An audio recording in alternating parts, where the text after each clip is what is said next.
နေ့သာသနာတော်နှစ်2550ပြည့်နှစ်လူတော်ဟာကောဇာတက္ကရာ1368ခုနှစ်သရင်ကျော်လာဇန်2ရက်နေ့ညမကွေးတိုင်းမကွေးမြို့နိုင်ငံတော်သံဃာမဟာနာယကအဖွဲ့ဥက္ကဋ္ဌအဘိဓဇမဟာရတ္တဂုရုအဘိဓဇအက္ကမတတ္တမဇောတိက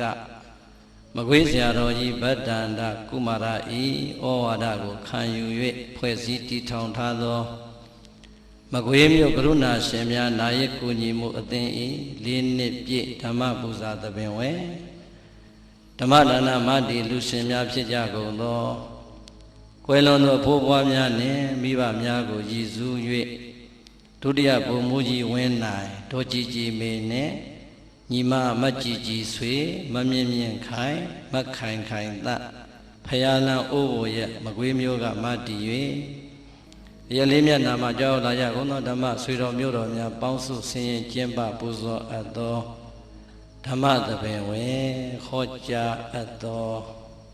အမွေခံထိုက်သူဖြစ်ပါစေအမည်ပေးသောတရားတော်ပရိသတ်ဘာတရားလဲအမွေခံထိုက်သူဖြစ်ပါစေတဲ့ဆုတောင်းပေးတာမဟုတ်ပါဘူးအားလုံးတို့မိသားစုအားလုံးတို့ဓမ္မဆွေတော်မျိုးတော်များအားလုံးအမွေခံထိုက်တဲ့သာသမီတွေဖြစ်အောင်လုပ်ကြပါလို့တိုက်တွန်းတာပါဟုတ်လားဒါကြောင့်တရားတော်ကိုမဟောကြားမီမနာကြားမီမှာတရားတော်ရဲ့ပိုင်ရှင်ဖြစ်တော်မူသောသုံးလောကထွဋ္ဌာသက်ပင်ညုံမြတ်စွာဘုရားကိုယုသေးစွာရှိခိုးပူဇော်ကြရအောင်အလုံးခေတ္တခဏငြိမ်သက်စွာနေထိုင်၍လက်အုပ်လေးတွေချီမျက်လွှာလေးတွေချရွတ်ဖတ်ပူဇော်နေတဲ့ဗုဒ္ဓရှင်တော်မြတ်ရဲ့ဂုဏ်တော်များကိုအာယုံပြုပြီးတော့အတူတူပဲပူဇော်ကြရအောင်ဦးဇင်းတို့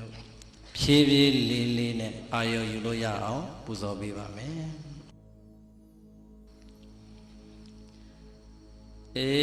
္ဒဝအာနနံသောဗံဓမ္မေတံဓမ္မဒေသကံကန္တိတံသဗ္ဗကန္တနံဣန္ဒကန္တနမမဟံဣတိနာသစ္စာဝဇေနာဒုက္ခိတာဟွန်တုသာတောဣန္ဒဝအာနနံသောဗံဓမ္မေတံဓမ္မဒေသကံကန္တိတံသဗ္ဗ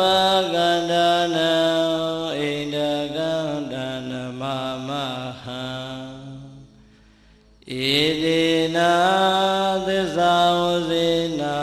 ဒုက္ခိတာဟွန်တုသာတောဗန္တိဘုံတော်ဆက်ရှိရန်လုံးနေ၍ကိုယ်သိတင်ထလွန်မြင့်မြတ်တော်မူပေသောအရှင်မြတ်ဖရာ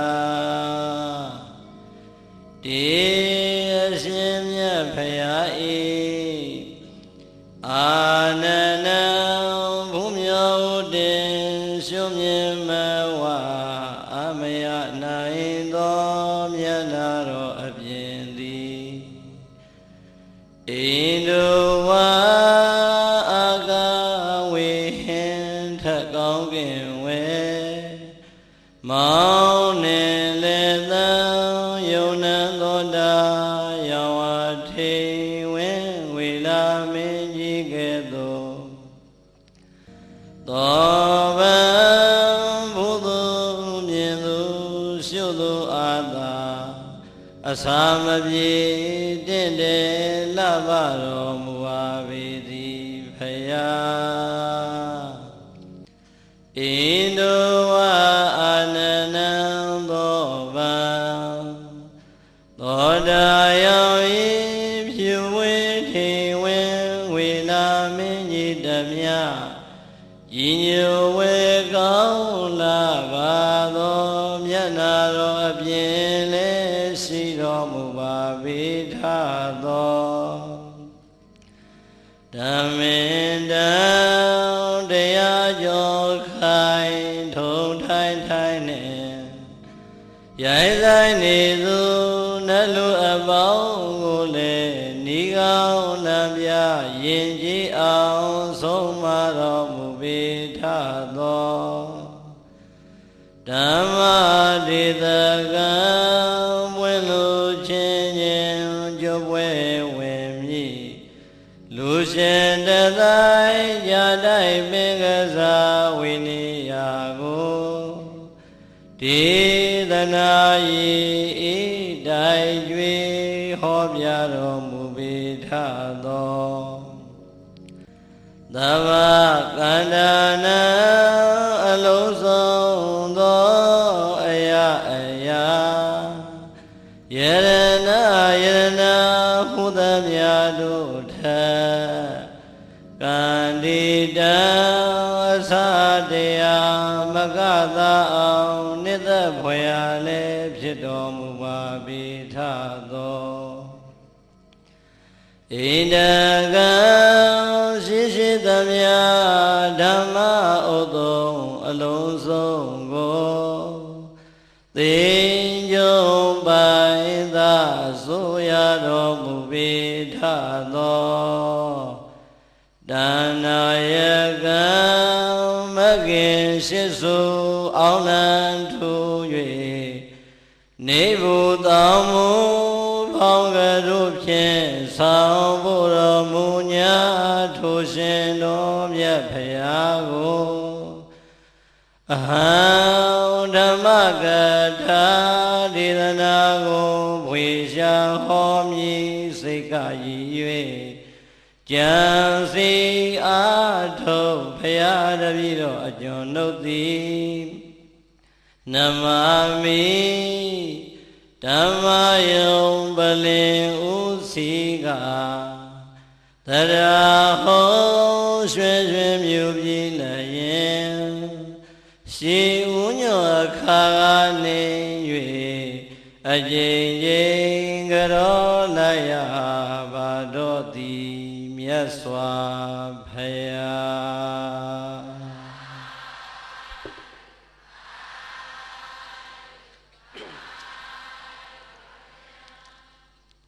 ဣတိနာသစ္စာဝစေနာဣသောနုသံ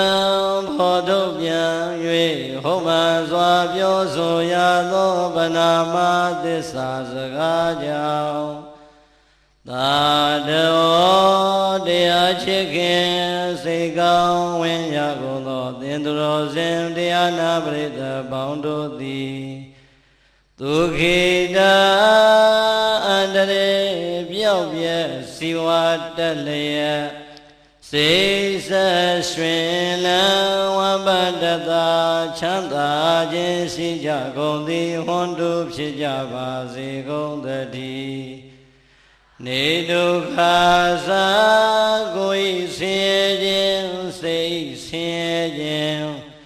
ကိုယ်စိတ်နှပါတို့၏ဆင်းရဲခြင်းစွာသောဆင်းရဲခြင်းအပေါင်းတို့မှလည်းကင်းဝေးကြကုန်သည်ဟွန်တုဖြစ်ကြပါစေကုန်သတည်းနေဝေယသာအတ္တနုဝါဒဘိပရာနုဝါဒဘိတန္တာဘိဒုက္ခတိဘိအစရှိကုန်သောမကောင်းသောဘေးအပေါင်းတို့မှလည်းကင်းဝေးကြကုန်သည်ဟွန်တုဖြစ်ကြပါစေကုန်သတည်းနေသောကသာမညုမမိန်တကိုရှိန်၍စိုးရိမ်မနောကြောင့်ကြပူဆွေးကိုကြွေးခြင်းတို့မှလည်းကင်းဝေးကြကုန်သည်ဟွန်တုဖြစ်ကြပါစေကုန်သတည်းဟွန်တုယခုစွာသောသစ္စာစကားနှင့်ဘုလိုအပ်သောမေတ္တာတရှိန်ဝါတို့ကြောင့်အချိန်မကြာကိုယ်စီကိုယ်ငါဖြစ်တော်မူနိုင်ကြပါစေကုန်သတည်း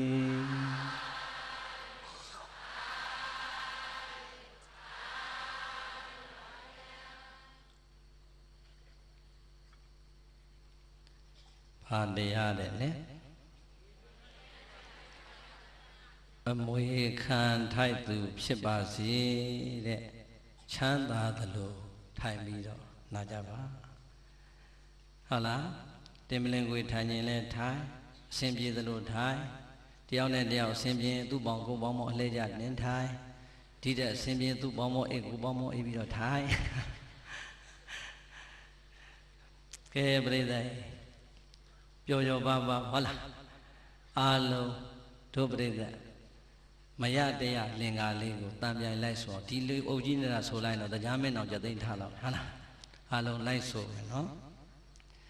ကျွေးမွေးမပြတ်ဆောင်ရွက်စီမံမွေခံထိုက်စေလူမြဝေ၍စောင်းလေမျိုးနွယ်ဝငါသွဲကျင့်ဖွယ်သားတို့သမီးတို့တာတမ်းမြိုင်ဆိုမယ်ကျွေးမွေးမပြတ်ဆောင်ရွက်စီမံမွေခံထိုက်စေ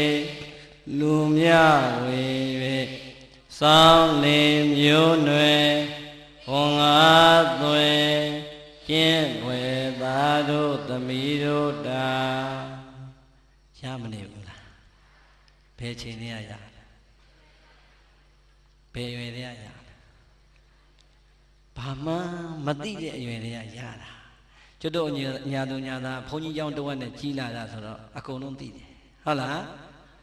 ဟိုးကလေးလေးဘဝအကိုရီအမတွေကျောင်းကပြန်လာရင်ဆိုပြနာတဲ့ရနေတဲ့ဒီလင်္ကာလေးဟာဒုပရိသအားလုံးရပြီးသားမဟုတ်ဘူးလားအာလုံးသောဒုဓမ္မဆွေတော်မျိုးတော်တွေလည်းငယ်စဉ်တောင်ကြီးကလေးလေးဘဝတည်းကရလာခဲ့သလို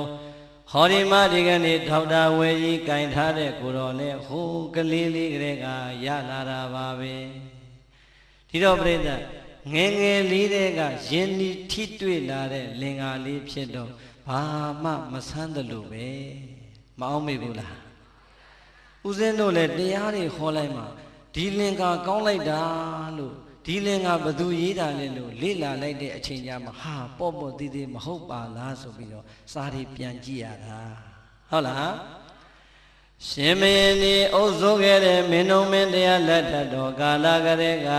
သင်္ကစားသရောဘုရားကြီးကအာလုံးသောလူငယ်လူကြီးလူရွယ်လူလက်အကုန်လုံးလိုက်နာနိုင်အောင်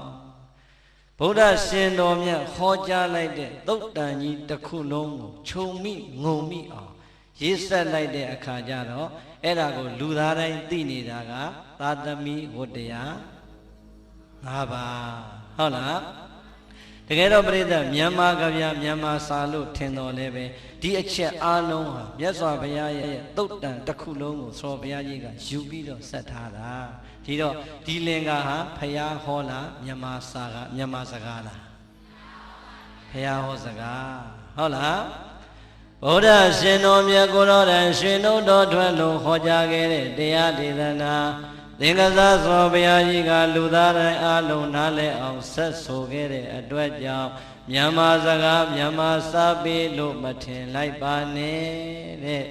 ဒါဆိုရင်ဗုဒ္ဓရှင်တော်မြတ်ဘာကိုမိန့်ရင်နာလဲဟောဒီလောကကြီးထဲမှာသာသမီဖြစ်ကြတဲ့ပုဂ္ဂိုလ်တိုင်းအတွက်အမေတို့အဖေတို့ရဲ့နှုတ်ကမပြောထွက်လို့မပြောရလို့ပြောမထွက်ခဲ့တဲ့စကားတွေကိုရှင်တော်မြတ်ဘုရားကမိဘနှစ်ပါးရဲ့ကိုယ်စားရွှေနှုတ်တော်ထွက်လို့ဟောပေးထားတယ်တကယ်တော့ပြိဿမိဘဝတ္တရားလည်းမဟုတ်ဘူးသာသမီဝတ္တရားလည်းမဟုတ်ဘူးသာသမီတွေကိုကြည်ပြီးတော့အမေတို့အဖေတို့ရဲ့နှလုံးသားထဲကမျောလင့်သွားတဲ့မျောလင့်ချက်ဆိုရင်ပို့ပြီးတော့မှန်တယ်ဟုတ်လားနံပါတ်1မိန်တော်မူလိုက်တဲ့ကျွေးမွေးမပြတ်ဒါကိုဒုပရိသခိုင်မာတဲ့စကားလေးတခွန်းထည့်ပြောမယ်ဘတောဝါနောပရိသတိတဲ့ပါဠိတော်မှာဒီအတိုင်းလာအဲ့ဒီဘတောဝါနောပရိသတိဆိုတဲ့စကားလေးကိုသောဘုရားကြီးကကျွေးမွေးမပြတ်ဆိုပြီးတော့လေးလုံးနဲ့ပိုင်အောင်ဆက်ထားတာဟုတ်လားဘ ဘုံတော်ကြောင့်ပါသခင်ဘုရားရှင်ကိုတော်မြတ်ရဲ့ရွှေနှုတ်တော်ကစတင်ပြီးတော့မိန့်လိုက်တဲ့စကားဟေမင်းတို့ကိုမွေးပေးလိုက်တဲ့မင်းတို့ရဲ့မိဘနှစ်ပါးသည်ငယ်စဉ်တောင်ကြီးဘဝလည်းနှလုံးပခုံးနဲ့လက်နဲ့သင်ဝါဘတ်တော်ကစီနဲ့လူဖြစ်အောင်ကျွေးမွေးဆောင်ရှောက်လာတဲ့အရွယ်ကလေးကအမေရင်ဝင်ထဲမှာနှုတ်ကြိုတွေတောက်ဆိုးနေတဲ့သားငယ်သမီးငယ်ကလေးကိုကြည်ရင်နဲ့မင်းတို့ရဲ့အမေမျက်လုံးအိမ်မှာမျောလင်းချက်တွေနဲ့အာရပါရရှင်မြူးနေခဲ့တယ်ဘယ်လိုများမျောလင်းချက်တွေထားခဲ့သလဲဆိုရင်ငါတို့သည်လောကကြီးထဲမှာအထီးကျန်တဲ့မိသားစုဘဝကလွန်မြောက်လို့လာခဲ့ပြီးငါရင်ဝင်ထဲမှာဟောဒီမှာနှုတ်ကြိုတွေတောက်ဆိုးနေတဲ့ငါသားကြီးငါသမီးကြီးလောကကြီးအလဲငါတို့ရဲ့မိသားစုဘဝထဲမှာရောက်လို့လာခဲ့ပြီတဲ့ငါတို့ကအခုလိုချစ်ချစ်ခင်ခင်ရိုးရိုးရရမြတ်မြတ်နိုးနိုးနဲ့ပြုစုလှုပ်ကြွေးပေးနေသလိုပဲသင်္ခါရသဘောတရားအတိုင်းတနေ့နေ့တစ်ချိန်ချိန်မှာအိုမင်းရင်ရောလာမယ်ငါတို့ကလည်းတခါတခါမှတတိတွေမခိုင်ထမိန်မနိုင်ပစိုးမနိုင်ကျင်ငယ်မနိုင်ကျင်ကြီးမနိုင်ဖြစ်တဲ့ဘဝကိုရောက်ရအောင်မှာအဲ့ဒီလိုအသက်တွေကြည့်ပြီးတော့တတိတွေမခိုင်ထမိန်မနိုင်ပစိုးမနိုင်ကျင်ငယ်မနိုင်ကျင်ကြီးမနိုင်ဘဝများရောက်ခဲ့မယ်ဆိုရင်ဘာမှအားငယ်စရာမလိုဘူးတဲ့ဟောဒီငါရင်ဝင်ထဲမှာနှုတ်ကြိုတွေအာရပါရတောက်ဆိုနေတဲ့ငါသားကြီးငါသမီးကြီးကငါတို့ကိုပြန်ပြီးတော့ပြုစုလုပ်ကြွေးပေးမှာတဲ့နှုတ်တိုက်နေတဲ့အမေရင်ထဲမှာလည်းမျောလင့်နေတယ်ဘေးနာကအမေကိုအားပေးနေတဲ့အဖေမျက်နာကလည်းပြုံပြုံကြီးနဲ့မျောလင့်ခဲ့ဘူးပါတယ်မြတ်စွာဘုရားကဒီစကားကိုမိန့်ညင်တာဟုတ်လားမင်းတို့ကိုငယ်ငယ်လေးတည်းကကွာတဲ့နှုတ်ကြိုတိုက်ကြွေးတဲ့ကမင်းအဖေနဲ့မင်းအမေကမျောလင့်သွားတယ်ငါတို့ကဟောဒီမှာရိုးရာပြုစုပေးနေသလိုငါတို့အသက်ကြီးရင်လည်းငါသားကြီးငါသမီးကြီးကငါတို့ကိုပြန်ပြီးတော့ပြုစုလုပ်ကြွေးပေးမှာလို့နံပါတ်1မျောလင့်ချက်အနေနဲ့မျောလင့်သွားတယ်တဲ့ပရိသတ်ကြီးမိဘနှစ်ပါးရဲ့ယင်တွေကမျောလင့်ချက်ကိုမိဘနှစ်ပါးကတော့မပြောရဲလို့မပြောထွက်ခဲ့ပေမဲ့မြတ်စွာဘုရားကရွှေနှုတ်တော်ထွက်လို့မိန့်ခဲ့ဘူးတယ်ဒီတော့အားလုံးတို့သာသမီဖြစ်ကြတဲ့ဦးဇင်းတို့အပါဝင်အားလုံးဓမ္မဆွေတော်မျိုးတော်တွေအမေတို့အဖေတို့ကရင်ဝင်ထဲမှာနိုးတိုက်စဉ်ကာလကလေးကမျောလင့်ခဲ့တဲ့ဒီမျောလင့်ချက်ငါသည်အမေနဲ့အဖေအပေါ်မှာဘလောက်များကြည်ခဲ့ပြီလေတဲ့ကိုရေကြီးပြန်ပြီးတော့သုံးသက်ကြည်စမ်းမှာကြည်ပြီလားစဉ်းစားနော်အမေတို့ကဟောဒီရင်ဝင်ထဲမှာနှုတ်ကြိုတိုက်ကြွေးစဉ်ကာလကလေးကမျောလင့်သွားတာဒီသားကြီးဒီသမီးကြီးကြည်လာရင်ငါတို့ကလည်းအိုလာမှာငါတို့အိုလာရင်ငါတို့ကိုဟောဒီငါသားသမီးကပြန်ပြီးတော့လှုပ်ကြွေးဆောင်ရှောက်မှလို့မျောလင့်သွားတယ်အဲ့ဒီမျောလင့်ချက်ကိုဘုရားကမိန့်လိုက်တယ်ဒါဆိုရင်တို့တရားနာပရိသတ်ပေါင်းသူတော်ကောင်းတွေအိမ်မှာရှိနေတဲ့မိဘနှစ်ပါးမရှိတော့တဲ့မိဘနှစ်ပါးရဲ့အပေါ်မှာငါဘလောက်တာဝန်ကြည်လိုက်သလဲကျွေးမွေးမပြတ်တာအောင်ငါဘလောက်များကြည်ပြွန်လိုက်သလဲလို့စဉ်းစားကြည့်စမ်းပါမကြည်သေးရင်ဘာလုပ်ရမလဲကြည်အောင်ဆက်ရမယ်ကြည်သွားတယ်ဆိုတဲ့အဆင့်ကတော့ရောက်ဖို့လွယ်ပါမလားမလွယ်ဘူးပြိဿတချို့သားသမီးလေးတွေရဲ့ဘဝမှာဝမ်းနည်းစရာကောင်းနေတဲ့စိတ်ဓာတ်တွေပေါ်နေကြတယ်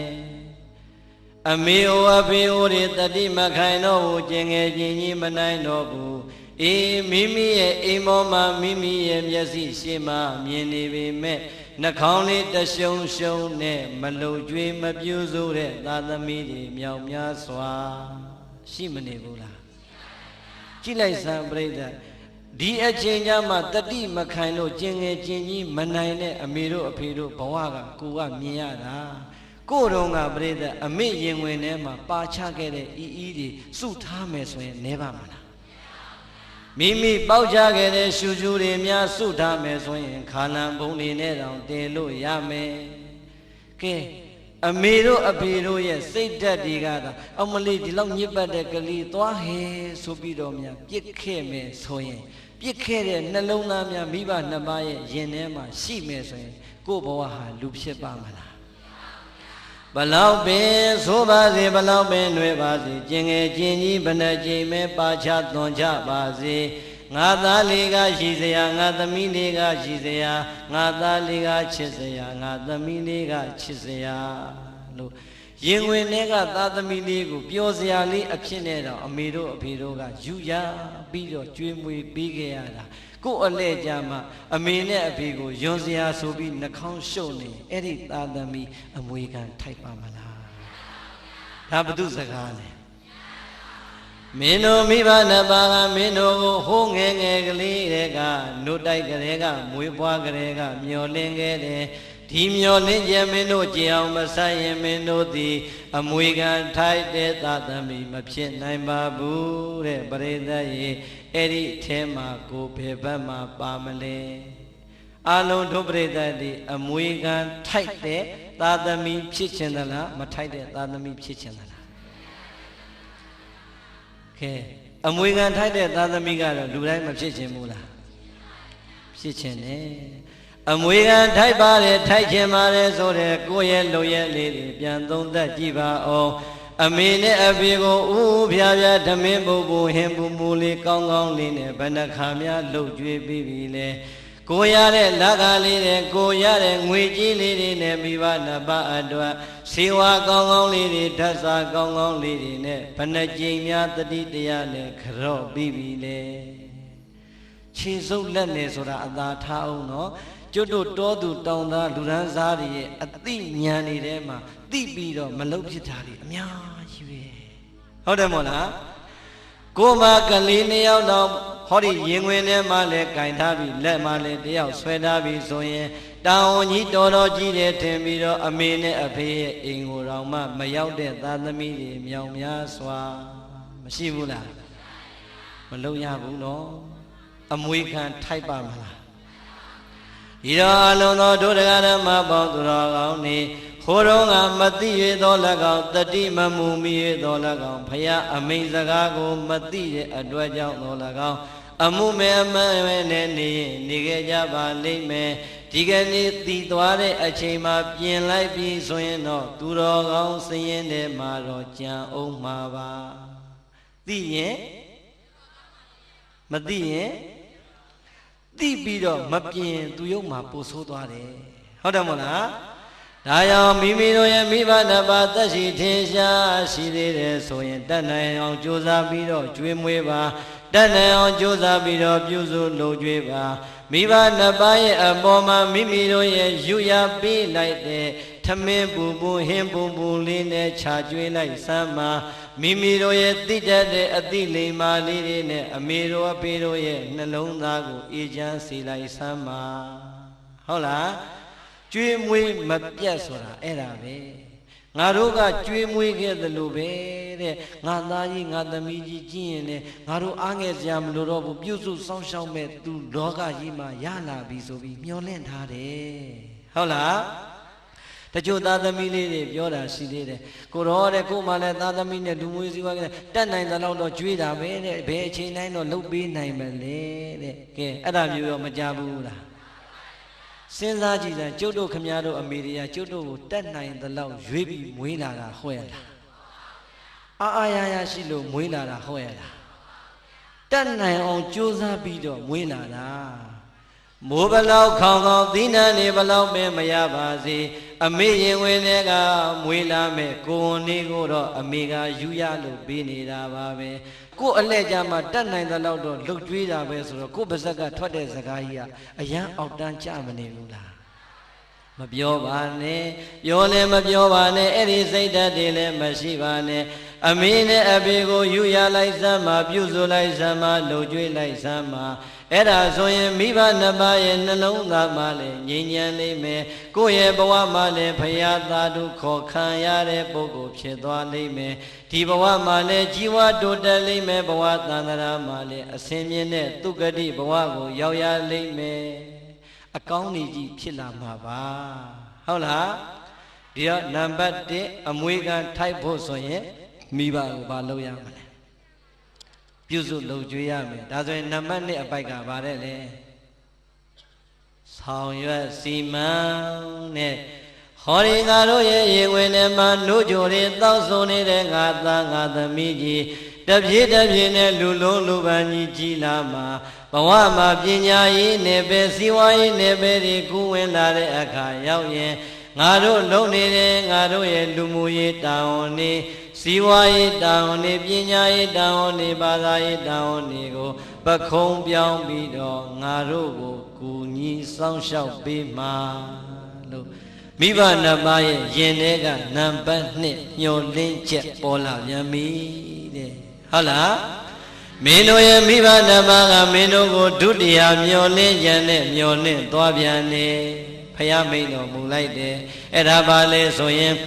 မင်းတို့အသက်ကြီးလာရင်လူလားမြောက်လာရင်သူတို့မလုံနိုင်တဲ့လူမှုရေးစီးပွားရေးပညာရေးဘာသာရေးတာဝန်တွေကိုမင်းတို့ကသူတို့ကိုယ်စားပခုံးပြောင်းပြီးတော့ဆောင်ရွက်ပေးမှလို့မျှော်လင့်ထားတယ်အေးအမေတို့အဖေတို့မျှော်လင့်လိုက်တယ်အဲ့ဒီမျှော်လင့်ခြင်းနံပါတ်2ကိုရောမင်းတို့ဘလောက်ဖြည့်ပြီးကြပြီလေဖခင်ကမေးလိုက်ဒုပရိသတ်ဘလို့ပြန်ဖြည့်မလဲအေးပြန်မဖြည့်ရဘူးလို့မှားလိုက်လားဖြည့်စရာစကားမရှိဘူးမို့လားစဉ်းစားနော်ပရိသတ်ဟောဒီထဲမှာဝန်ထမ်းတွေရဲ့သားသမီးတွေပါမယ်ဟောဒီထဲမှာလယ်သမားတွေရဲ့သားသမီးတွေပါမယ်ဟောဒီထဲမှာဂုံတွေရဲ့သားသမီးတွေပါမယ်မပါဘူးလားအိမ်ကအဖေတရွေးကြီးထမ်းပြီးတော့60ကျော်အရွယ်အထိလှုပ်ကြွေးရတာမြင်နေရအောင်မယ်အိမ်ကအဖေအစိုးရကပင်စင်ယူပြီးတာတော့မှရက်သေးရွာတယ်ရှောက်ပြီးတော့ရှာရတာတွေ့ရအောင်မယ်မတွေ့ရဘူးလားစဉ်းစားကြည့်စမ်းပြောနေတာကထေရဝါဒဗုဒ္ဓဘာသာဗုဒ္ဓရဲ့အဆုံးအမကိုထေရဝါဒလမ်းစဉ်အတိုင်းခံယူနေတဲ့နိုင်ငံကြီးလဲပြောရဲ့ကဲပရိသတ်ဒီမြန်မာနိုင်ငံကနေ international တစ်ခုတစ်ကမ္ဘာလုံးကိုပတ်ကြည့်လိုက်စမ်းဝန်ထမ်းတစ်ယောက်ဟာအသက်ဘယ်လောက်မှပင်စင်ပေးလဲ60မြန်မာနိုင်ငံတနိုင်ငံနဲ့ဟုတ်ရဲ့လားနိုင်ငံတကာမှာဒီအတိုင်းပဲဒီတော့ပြိဿဝန်ထမ်းတစ်ယောက်ဟာအသက်60မှာပင်စင်ယူရတယ်တဲ့ဘာကြောင့်ပင်စင်ယူရတာလဲဟောဗျာမကွေးမျိုးလောက်လှတာမရှိပါဘူးပြုံးမပြပါနဲ့ပြောပြရင်တော်ပါပြီဟမ်ပရိသတ်မျက်စိတွေမုံလာပြီနားတွေထိုင်လာပြီခါးတွေကိုင်းလာပြီလက်တွေမတန်တော့ဘူးအရင်စကားနဲ့ရှင်းအောင်ပြောရင်ဟေးမင်းမျက်စိမုံပြီနားထိုင်ပြီခါးကိုင်းနေမင်းလက်တွေတုံနေပြီမင်းမလုံနဲ့တော့ပါအိမ်ပြန်ပင်စင်ယူလိုက်တော့လို့ပြောတာနဲ့မတူဘူးလားတတိတွေကလည်းမေးလျော့လာပြီခန္ဓာကိုယ်ကြီးကလည်းမတန်ဆွမ်းတော့ဘူးခေါင်းပေါ်ကိုကြည့်လိုက်ပြန်တော့လေသပင်တွေကဖြူနေပြီဒါကြောင့်မင်းပင်စင်ယူတော့တဲ့ဟုတ်လားအဲ့တော့60ပြည့်ရင်ပင်စင်ပေးတာကတော့နိုင်ငံတကာရဲ့စီကံဖြစ်တဲ့အတွက်ကိုယ့်အိမ်ကအဖေဝန်ထမ်းဆိုရင်အသက်ဘယ်လောက်မှပင်စင်ရမှာ60နော်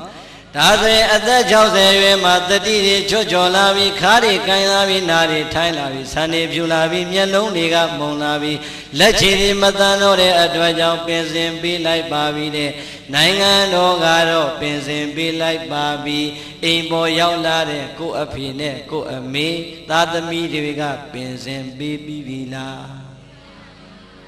စဉ်းစားနော်အဖိုးကြီးတွေအဖွားကြီးတွေ60ဆိုတဲ့အရွယ်ဟာကံကောင်းထောင်းမှလို့နေရပါမှနောက်ထပ်10နှစ်15နှစ်60အထိဒီသားသမီးတွေစားဖို့ရှာခဲ့ရတယ်နေဖို့ရှာခဲ့ရတယ်ပညာသင်ပေးဖို့ရှာခဲ့ရတယ်မစွန်တဲ့ကောင်လေးတွေကောင်မလေးဆိုရင်ကျင်ရတော့မှရှာမပေးရဘူးလားအေးအဲ့ဒီတော့မိဘက60အထိဒီတာဝန်တွေကိုအဆက်ယူလာခဲ့ပါလေနဲ့60ပြည့်လို့နိုင်ငံတော်ကပင်စင်ရတဲ့အဖေကပင်စင်စာအုပ်လေးကင်ပြီးတော့နေပူကျဲကျဲမိုးရွာထဲမှာပင်စင်ထုတ်နေရသေးတယ်ဆိုရင်အဲ့ဒီသားသမီးတွေရှက်စရာမကောင်းဘူးလားဝန်ထမ်းသားသမီးဆိုရင်လည်း60ပြည့်သွားတဲ့အဖေကိုပင်စင်ပေးပြီးပြီလားလို့စဉ်းစားကြည့်စမ်းပါလေသမားသားသမီးကုန်တဲ့သားသမီးဆိုရင်ရော60ပြည့်သွားတဲ့အဖေတို့တန်ဆွမ်းသေးရဲ့လားတန်ဆွမ်းသေးရဲ့လားမတန်ဆွမ်းတော့တဲ့ဒီအဖေနဲ့အမေကိုပင်စင်ဘာလို့မပေးနိုင်ရတာလဲဝမ်းနေစရာမကောင်းဘူးလား နိုင်ငံတော်ကပင်စင်ပေးလိုက်ပြီးတော့ပင်စင်စာအုပ်လေးခေါင်းအောင်မှထိုးထားရင်းနဲ့အင်္ဂါမွေးလာတဲ့သားသမီးကတဆင်မွေးလာတဲ့မြည်ကလေးကို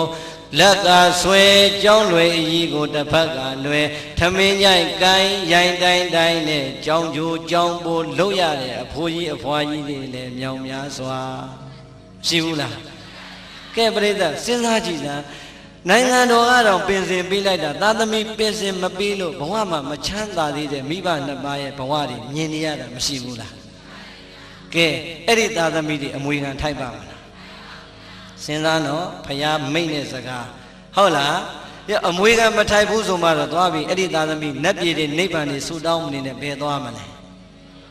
ဒီကိုပြောတဲ့နေရာကိုသွားကြဘူးဟုတ်လားဟမ်စဉ်းစားတော့နိုင်ငံတော်ကလည်း60ပြည့်လို့ပင်စင်ပေးလိုက်ပါပြီဝန်ထမ်းဘဝမှာ60ပြည့်လာသလိုပဲကုန်းတဲ့ဘဝမှာလေသမားဘဝမှာ60ပြည့်လာရင်အတူတူပါပဲမျက်စိတွေမုံနာတွေထိုင်ခါတွေကိုင်းလာတဲ့ဒီအဖိုးကြီးဒီအဖွားကြီးတွေကိုအင်္ဂါသားသမီးတွေကမြည်ထိန်ခိုင်းမြန်ပြီ60ရွယ်သပင်ဖြူကမှတောင်းတောင်းတင်တင်တီးနေတဲ့မင်္ဂလာပွဲကိုလည်းလွတ်ပြန်ပြီမသွားရဘူးလားသားသမီးတွေမှာတော့အဖိုးကြီးဘွားကြီးတွေကလူမှုရေးပြတ်မှာဆိုလို့ဆိုဖိတ်စာလေးကင်တုံကြည့်နဲ့ဟိုးတောင်းတောင်းတင်တင်ကြားတယ်သွားပြီးတော့မင်္ဂလာဆောင်မလိုက်ရဘူးလားကဲပရိသတ်ရှက်စရာမကောင်းဘူးလား60အထိလှုပ်ကြွေးလာပြီပဲတော်ပါတော့အနာပေးလိုက်ပါတော့ဟုတ်လားအဖေတို့အမေတို့ရဲ့ရင်ထဲမှာတော့မိမိကိုမွေးကင်စားရွယ်တဲ့ကမျောလင့်လာတဲ့အခါအဲ့လိုများလှုပ်နေရရင်သားသမီးညိုညင်မှာစိုးလို့လှုပ်ပေးနေရပြီမဲ့အဖေနဲ့အမေရဲ့ရင်ထဲကတောကအပူဟာငြိမ့်မလားအောင်မလေးကွာငါတို့မွေးအောင်လဲကြိုးစားကြရတယ်ကျွေးအောင်လဲကြိုးစားကြရတယ်ပညာလဲသင်ကြရတယ်သာသမီရမြည်ရတာတော့မှငါတို့ကိုဒီတိုင်းပဲခိုင်းလို့ကောင်းတော့နဲ့ရင်ထဲမှာတော့တောကရာသည်ပါပဲရင်ထဲကတောကတွေဟာငြိမ့်မလားဒီတော့ကဲပြိတ္တအဲ့ဒီသာသမီမျိုးကိုရက်ွက်ကလူကြီးနော်ကြည်စမ်းမအောင်ဟဲ့အဖေဘိုးကြီးဘွားကြီးဒီလောက်ဖြစ်နေတာခိုင်းလို့တော့ဆိုတဲ့ဝေဖန်တန်ကြီးရောမကြားရနိုင်ဘူးလားကြားရနိုင်တယ်အဲ့ဒီတဲ့ဝမ်းနေစရာကောင်းတာကပြိတ္တတချို့ဘိုးကြီးဘွားကြီးတွေကလေဝါသနာလေးပါလာလို့ငါတရားပွဲတောင်းမယ်နော်တို့တရားပွဲတောင်းမယ်ဆိုဟာဖေတို့မေတို့ကလည်းဗျာနေစမ်းပါဒီညဇကားကောင်းလို့ပါခင်ဗျားတို့မြည်နေတဲ့အိမ်မှာအိမ်စမ်းပါဆိုသွားလို့ရသေးလားသူတို့ကျွေးတဲ့အလက်ရောက်ပြီဆိုတဲ့အခါကျတော့လေမိဘနှစ်ပါးကအရှုံးပေးငြိမ်နေရတာပဲဒါကြောင့်မဖြစ်စေနဲ့ဟုတ်လားကျွေးမွေးမပြတ်ဆောင်ရွက်စီမံဟောဒီတာဝန်နေရကိုမကြေပြုံကြဘူးဆိုရင်တော့အဲ့ဒီသာသမီတွေမြတ်စွာဘုရားမိန့်လိုက်တာအမွေခံလုံးဝမထိုက်တဲ့သာသမီတွေဖြစ်ပါပြီဝမ်းနဲ့စရာမကောင်းဘူးလားဒါကြောင့်မိမိဒီဘယ်ထဲမှာပါမလဲကိုကိုရဲရဲကြီးဆင်ရင်ရဲရဲကြီးသုံးသက်ပြီးရင်ဒီကနေ့ကစားနောင်မနှက်ဖန်ကစားပြီးတော့ငါသည်အိမ်ငါအဖေနဲ့ငါအမေကိုပင်စင်ပေးတော့မယ်ကလေးမထိုင်ကလေးထိန်မခိုင်းတော့ဘူးဟိုနာဒီနာမခိုင်းတော့ဘူးအိမ်ဆောင်မခိုင်းတော့ဘူးတရားပွဲပဲသွားခိုင်းတော့မယ်လို့လမ်းကြောင်းပြောင်းလိုက်ရင်အချိန်မမီဘူးလားကဲဒါဆိုရင်ပြိတ္တဘယ်နှချက်ပြီးသွားပြီလဲနှစ်ချက်သာပြီးတယ်နာယီဝဲရှိနေကျွေးမွေးမပြတ်ဆောင်ရွက်စီမံမွေခံထိုက်စေပြိတ္တဆိုကြည်စမ်းပါတယ်လေ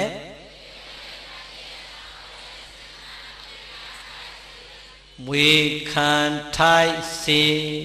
ဟဲ့စကလုံးလေးမလာဘူးလားကျုပ်ကဆရာတော်ကြီးအုံနောက်ဖောက်စားတာဒီစကလုံးယူပြီးမှအမွေခံထိုက်သူဖြစ်ပါစေဆိုနည်းနည်းပြောင်းလိုက်တာဟုတ်လားငွေခံထိုက်စေတဲ့နော်ပြိတ္တစကလုံးလှတယ်မိဘနှစ်ပါးကမိမိကိုနိုးရိုးတိုင်ကျွေးတဲ့အရွယ်တုန်းက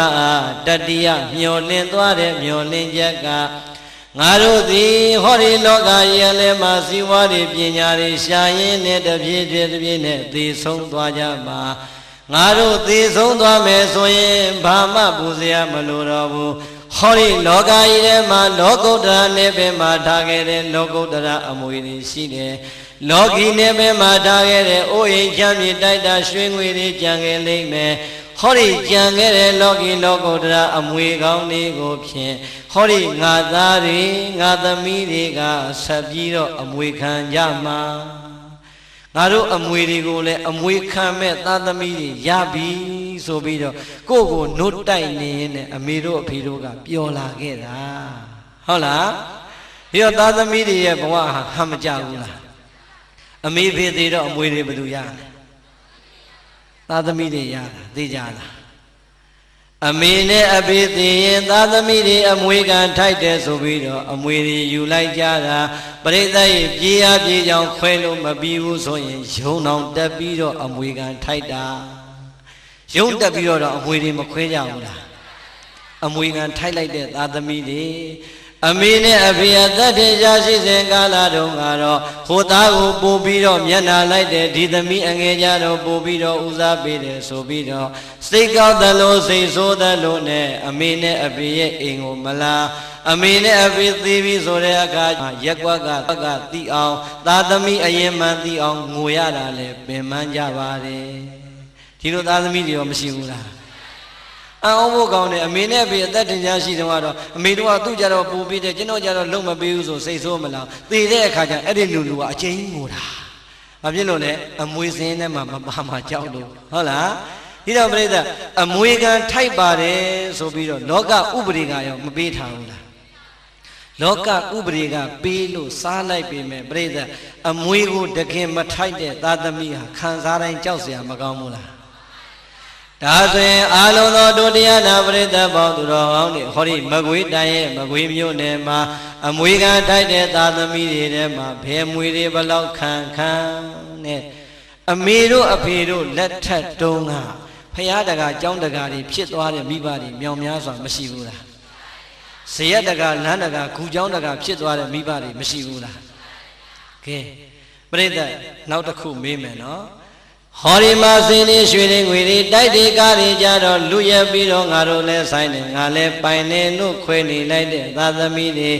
အဖေတို့အမေတို့လူခဲ့တဲ့ဇရက်တစောင်းဂူကြောင်းနေကြတော့ဟေ့ဒါကတို့အမေလူခဲ့တဲ့ဇရက်ဒီဇရက်ကိုငါတို့အမြဲတမ်းမပြတ်အောင်ထိမ့်သိမ်းစောင့်ရှောက်လူမယ်ဘသူမှမကတ်နဲ့ဆိုပြီးတော့များအဲ့ဒီကောင်းမှုအလှူတွေကြတော့အမွေကိုလူခွဲတာကြားဘူးလားတချို့ဘုန်းကြီးတွေကအပြောကောင်းတယ်တကားလေးတွေလာအောင်ဒါမင်းတို့မိဘတွေလူခဲ့တဲ့ဇယဲကွာအခုပြိုကြတော့မယ်ငါလည်းပြင်ကောင်းမလားစဉ်းစားမင်းတို့မိဘအမွေဆိုတာခံယူတိုက်တယ်ကွာပြင်ညဆိုတော့မသိကြအောင်ဆောင်းသွားတဲ့သားသမီးတွေမရှိဘူးလားဟောကဲဝမ်းနေစရာမကောင်းဘူးလားအဲ့ဒီအကြောင်းများတွေ့လေကျုပ်ကအမြဲတမ်းဝမ်းနေတယ်ဘာဖြစ်လို့လဲသိလားကျုပ်ဖြစ်ပုံဟုတ်လားဖြစ်ပုံလေးပြောပြမလို့နိုင်ငံခြားမသွားခင်ပတ်စံလေးစုထားတာ3,800,000ရအဲ့တော့ကျွတ်တို့သွားတဲ့ချိန်ဒေါ်လာမှ220ပဲရှိတာမလီ2သိန်းကျော်ရရင်ဒေါ်လာ1000ရရင်ငါသွားလို့ရတယ်ဆိုစုထားတာအဲ့ဒီဆရာတော်ကြီးကမောင်ကောင်းကြီးရေးနဲ့ရိတ်တာလေးဖွင့်ရအောင်ကွာတဲ့ဟာဆရာတော်ရိတ်တာဖွင့်ရင်ကျောင်းကကျင်းတယ်လို့တပည့်တော်ကျောင်းနည်းနည်းချက်မှရမယ်လို့ချက်ပေါ့ကွာတဲ့ဆရာတော်ဒီအလူရှင်တွေကအခုရှိသေးလားဟာလူကြီးတွေတော့မရှိတော့ကွာသူသားသမီး9ယောက်ကတထေးတွေကွာတဲ့မင်းတို့လှုပ်လိုက်တယ်လှုပ်ပြီးသူတို့ခေါ်လိုက်ရင်လူမှာပေါ့ကွာတဲ့ဟာဒါဆိုရင်တော့ချမယ်ပေါ့ခွင်မဲပေါ့ငါမပြည့်တဲ့2,200,000လေးပြည့်ရင်လည်းပြည့်သွားမယ်ပေါ့ဟဲ့လားရှိတာလေးရင်းထည့်လိုက်အောင်မယ်ဆိုဟဲ့လားကြောင်းဖြိုးဖြက်ချထည့်လိုက်တာချပြီးတော့တကားလည်းအမြန်ဆောက်တခန်းချဲ့ပြီးတော့အမြန်ဆောက်ပြီးတော့ကောင်းမှုရှင်လေးအရင်တိုင်းပြန်တက်ဆေးတောင်တုတ်ထားလိုက်သေးတယ်ကဲဆရာတော်ဘုန်းကြီးတကား9ယောက်ဖိတ်လိုက်တော့မနက်ဖြန်မိုးရင်း9ချက်ခိုင်းထားမယ်မိုးရင်း9လေးချက်ခိုင်းထားပြီးတော့ကျောင်းကနေဆောက်ကဲတကားကြီးတို့လာကြခမရတို့အလှရဲ့အကြောင်းရင်းရောသိပြီလားမသိဘူးဗျာဆရာတော်ကြီးခေါ်လို့လာတာအေးဒီမှာဒါခမရတို့မိဘတွေလို့ပြောတယ်ဟာဟုတ်တယ်ဗျာတပြည့်တို့မိဘတွေလူခဲ့တာအဲ့ချိန်ကြီးတော့အတက်ရောဝမ်းသာနေတာဟုတ်လားဟုတ်ပြီဒီနေရာလေးခုကျတို့ရိတ်တာဖွင့်မှာမို့လို့ယောဂီတွေတရားထိုင်ဖို့နေရာကျင်းလို့ခုတခန်းချက်လိုက်တာတခါကြီးအစာဆုံးဟိုအောင်ဒီအောင်ပေါင်းလိုက်3 သိန်းတော့ကုန်တယ်အဲ့တော့သားသမီးဆိုတော့မိဘအမွေခံထိုက်တော့ခံရတာပေါ့ဗျာလို့ခမရတို့သားသမီးတွေလှူလို့ရအောင်လို့ကျုပ်ကပြောပေးတာလို့အဲ့ဒါလေးခေါ်ပြောတာဆိုတော့လေတယောက်နဲ့တယောက်မျက်စပြင်းပြီးတော့မလှုပ်တော့ကိုကဒီလူတွေစိန်နေရှူတွေတွဲလဲနဲ့ဒီလောက်လာကြအေးစစ်ပါလို့ကံကောင်းလို့များ3 သိန်းကျော်လွှင်ငါမြက်အောင်မှာနော်လားပြီးလဲပြီးရောပြန်လဲပြန်ကန်ပြီးဘုံဘုံရေတပည့်တို့ပြန်တော့မယ်နော်တဲ့ဝမ်းသာတဲ့ဘုံဘုံရေသာဓုခေါ်တယ်ဘုံဘုံနဲ့တပည့်တို့နောက်ဘွားကျတော့ရေဆက်ဆုံးမှာပေါ့ဆိုတော့ဟောဗျာသာဓုတစ်လုံးပဲဟဲ့ငါဒီတိုင်းသွားပါဟာလားပရိသတ်စဉ်းစားကြည့်ကြုံပါလေအကြံကောင်းရင်တစ်ချက်လို့အောင်မိလိုက်တာ3 သိန်းတောင်သူများကြီး3 သိန်းကျော်ကျွေးတင်လိုက်သေးတယ်ဟုတ်လားအဲ့ဒီသားသမီးမျိုးနဲ့တွေ့ပြီဆိုတော့ဘုန်းကြီးတော်မှမရဘူးရှုံးတာပဲဟုတ်လားအဲ့တော့ပြိဿအဲ့ဒီလိုသားသမီးတွေအများကြီးလောကမှာမရှိဘူးလား ရှိတယ်ဟုတ်လားမိဘရဲ့အမွေကိုလောကီစည်းစိမ်နေကြတော့အပြိုင်ခွဲအပိုင်ယူခဲ့ပြီးတော့အမေတို့အဖေတို့ရဲ့စည်းစိမ်နဲ့ချမ်းသာလာတဲ့ဘဝကြီးကိုမေ့ပြီးတော့အမေတို့အဖေတို့ဆောက်ခဲ့တဲ့ကြောင်းဇရက်ဖယားဒါလေးတွေတောင်ပြန်ပြင်ဖို့အထိတရားမရှိတော့ဘူးဆိုရင်အဲ့ဒီသာသမီအမွေခံထိုက်ပါမလားပရိသတ်ရေလူသားမဘဝကိုမဆိုပါနဲ့ယဟန်တစ်ပါးရဲ့ဘဝကိုနည်းနည်းလေးအာယုံပြုကြည့်ပါယဟန်နေမှာပရိသတ်ရေကိုယ်တိုင်စီးပွားရှာပြီးတော့လှုပ်ရှားလို့ရရလားဘသူတွေပေးတာစားရတယ်တရားဓမ္မလှူတာကိုစားရတာပရိသတ်ဟာလွယ်လွယ်လေးရတာဘုန်းကြီးတွေအစဉ်ပြေလိုက်တာလို့မအောင်မင်းနဲ့မစားတတ်လို့ရှင်နောက်ဘဝခမည်းတော်အိမ်မှာကျွတ်တို့ကဘာပြန်ဖြစ်မှမသိဘူးဘာဖြစ်လို့လဲမြတ်စွာဘုရားကအဲ့ဒီမှာအမိန့်တစ်ခုထုတ်ခဲ့တယ်ဟေ့ငါသားတွေမင်းတို့တရားဓမ္မလှူတဲ့ပစ္စည်းလေးပါးကိုပြည့်စွက်ခန္ဓာမစင်ခြင်းမဲနဲ့စားရင်တဲ့မင်းတို့စားတာဟာတန်တွေတန်ခဲမိကြီးရဲရဲကိုဝါမျိုးနေတာနဲ့အတူတူပဲတဲ့ကဲကြောက်စရာမကောင်းဘူးလားတရားဓမ္မလှူလိုက်တဲ့ဆုံးအလကားရတာပဲဆိုလွယ်လွယ်စားလို့မရဘူးဦးဇင်းတို့ကဒီဆုံးကိုပြည့်စွက်ခန္ဓာဆင်ခြင်းမေတ္တာပို့ပြီးမှဖုံးပေးရတာအဲ့ဒီလိုမဖုံးပေးဘူးဆိုတာနဲ့ဒီနေ့24နာရီပြည့်ည12နာရီထိုးရတဲ့ဦးဇင်းဟာအဲ့ဒီတနက်အဲ့ဒီတရက်စားလိုက်တဲ့အာဟာအားလုံးဟာဦးဇင်းအတွက်ကျွေးတင်သွားပြီတန်တရာအထိကျွေးတင်သွားပြီကြောက်စရာမကောင်းဘူးလားဘာအပြစ်မှမကြည့်ဘူးနော်မေတ္တာမပို့မစင်ကျင်တာလေးပဲရှိတယ်ကဲ229သွဲသိက္ခာပုဂ္ဂိုလ်ဆင်မြန်းထားတဲ့သီလနဲ့ပြည့်စုံပါတယ်ဆိုတဲ့ရဟန်းတော်တွေတောင်မှမိမိကိုလူတန်းလိုက်တဲ့စွမ်းကိုမေတ္တာမပို့ပဲဖုံးမေသုံးဆောင်ရင်ပြည့်စုံခန္ဓာမဆင်ခြင်းမဲနဲ့ဖုံးမေသုံးဆောင်ရင်အေးအဲ့ဒီကိုတော့တန်တွေတန်ခင်မိကြီးရဲရဲကိုခဲစားနေတာနဲ့တူပါတယ်ဆိုရင်တော့ပရိသတ်ရေမိဘနှစ်ပါးရဲ့လောကုတ္တရာအမွေတွေကိုမသိကြအောင်ဆောင်လောကီအမွေတွေကိုတော့အပိုင်ယူပြီးတော့မိနေတဲ့သတ္တမီတွေအမေတို့အဖေတို့ထားခဲ့တဲ့အမွေတွေထမင်းလုံးတစ်လုံးတစ်လုံးကိုအမေတို့အဖေတို့ထားခဲ့တဲ့လောကီအမွေနဲ့မိမိဘဝတိုးတက်ပြောင်းလဲလာတိုင်းဩငါအဖေနဲ့ငါအမေထားခဲ့တဲ့အမွေဟာငါကဒီစည်းစိမ်တွေရလိုက်တယ်လို့ဟိုမှာအမေတို့တည်ခဲ့တဲ့ကြောင်းလေးပြင်အောင်မှာပဲတစောင်းလေးပြင်အောင်မှာပဲဇေဒီလေးထုံးသင်္ကန်းရွှေသင်္ကန်းကတ်အောင်မှာပဲဆိုပြီးတော့တတိတရားနဲ့လောကုတ္တရာအမွေကိုလည်းခံရတယ်အဲ့ဒါမှအမွေခံထိုက်တဲ့သာသမီပိသားတယ်ဟုတ်လားပြီးတော့ပြိဿရဲ့3ချက်သာပြည့်သွားတယ်အဲ့ဒီအထဲမှာကိုဟာအားကောင်းကောင်းနဲ့ရေရင်ဝန်းလက်ခမောင်းခတ်ပြီးတော့ပြည့်စုံပါတယ်လို့ပြောရတဲ့လူပါသလားဘာဖြစ်လို့မပါလဲမပြည့်စုံသေးလို့ဘယ်တော့ပြည့်စုံမှာမဲပြည့်စုံအောင်ကြိုးစားပါမယ်သာဓုဗျာဟုတ်လားကျွေးမွေမပြတ်ဆောင်ရွက်စီမံမွေခံတိုက်စေလူမြဝေ၍မိဘနှစ်ပါးမိမိကိုရင်ဝင်ထဲမှာနှုတ်ချိုတိုက်ကြွေးအိုအိုအေးနဲ့တချင်းလေးနဲ့ချော့သိမ့်နေတဲ့အချိန်အမေတို့အဖေတို့ရဲ့မျက်လုံးအစုံမှာအာကောင်းကောင်းနဲ့အရင်အနီးကြီးစွာမျောလင်းတဲ့မျောလင်းချက်ကဟေးငါတို့ဟောဒီလောကကြီးထဲကနေသေဆုံးထွက်ခွာသွားရတဲ့အချိန်ဘယ်လိုဘဝကိုပဲရောက်ပါစေကြံရစ်ခဲ့မဲ့ဟောဒီငါသားကြီးကြီးလာရင်ငါသမီးကြီးကြီးလာရင်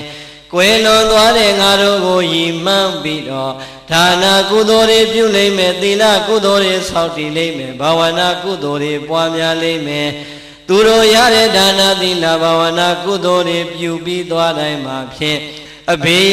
အမြယူတော်မူပါအမေအမြယူတော်မူပါလို့ငါတို့ကိုအမြပေးဝေလိမ့်မယ်ဟောမျောလင်းချက်ဟာပြိတ္တသေသွားတဲ့ဘဝအထိမမျောလင်းဘူးလားလူသားတယောက်ဒီဘဝကနေပြုတ်သွားပြီးသေဆုံးသွားပြီးဆိုရင်ပြိတ္တဂတိ5ပါးရှိတယ်လူဖြစ်ရင်ဖြစ်မဖြစ်ရင်နတ်ဖြစ်အဲ့ဒီကောင်းတဲ့နတ်ဘဝမဖြစ်ဘူးဆိုရင်ငရဲဖြစ်မဖြစ်ရင်တိရစ္ဆာန်ဖြစ်ကဲငရဲနဲ့တိရစ္ဆာန်ဖြစ်သွားရင်လည်းသာဓုမခေါ်နိုင်တော့ဘူးလူနဲ့နတ်ဖြစ်သွားရင်လည်းကောင်းတဲ့ဘဝရောက်သွားလို့သာဓုမခေါ်နိုင်တော့အဲ့ဒီမှာဝမ်းနည်းစရာကောင်းတာကသေဂာနီးဆဲဆဲလေးမှာသာသမီဆွေမျိုးပစ္စည်းဥစ္စာအရာရာတစ်ခုခုကိုနှောင်ဖွဲပြီးတော့တန်ရောစင်နဲ့တည်သွားရင်မကျွတ်လွတ်တဲ့ပြိတ္တာကြီးဆိုပြီးတော့ကိုယ်အနီးနားမှာပြန်ဖြစ်တတ်တယ်ဟုတ်လားဒီတော့တန်ရောစင်တမြင်နဲ့မကျွတ်မလွတ်တဲ့ပြိတ္တာကြီးဘဝများအမေနဲ့အဖေအကယ်၍များရောက်ခဲ့မယ်ဆိုရင်မသေးခင်ကိုယ်ကိုနှိုးကြိုးတိုက်ကြွေးတဲ့လူမမဲအရွယ်လေးတွေကမျောလင်းထားတဲ့အတိုင်း ငါသားလေးကဘယ်အချိန်များအမြဝေမလဲငါသမီးလေးကဘယ်အချိန်မှအမြဝေမလဲလို့အမေတို့အဖေတို့များတမလွန်ဘဝပြိတ္တာကြီးဘဝကစောင့်မျှော်နေကြမယ်ဆိုရင်ကဲသားသမီးကအမေနဲ့အဖေသေသွားပြီဘာမှမဆိုင်တော့ဘူးဆိုပြင့်မြန်ထားရင်ဝမ်းနည်းစရာမကောင်းဘူးလားမမြင်ရတဲ့အမေတို့အဖေတို့ရဲ့ဘဝကိုမမြင်ရတဲ့မျက်ရည်တွေကဒုက္ခပေးနေလိမ့်မယ်။အော်ငါတို့ကတော့မျောလင်းကျကြီးစွာနဲ့မွေးခဲ့လိုက်ရတာငါတို့သားသမီးလေးတွေကငါတို့သေသွားတဲ့အချိန်ရောက်တာတောင်မှ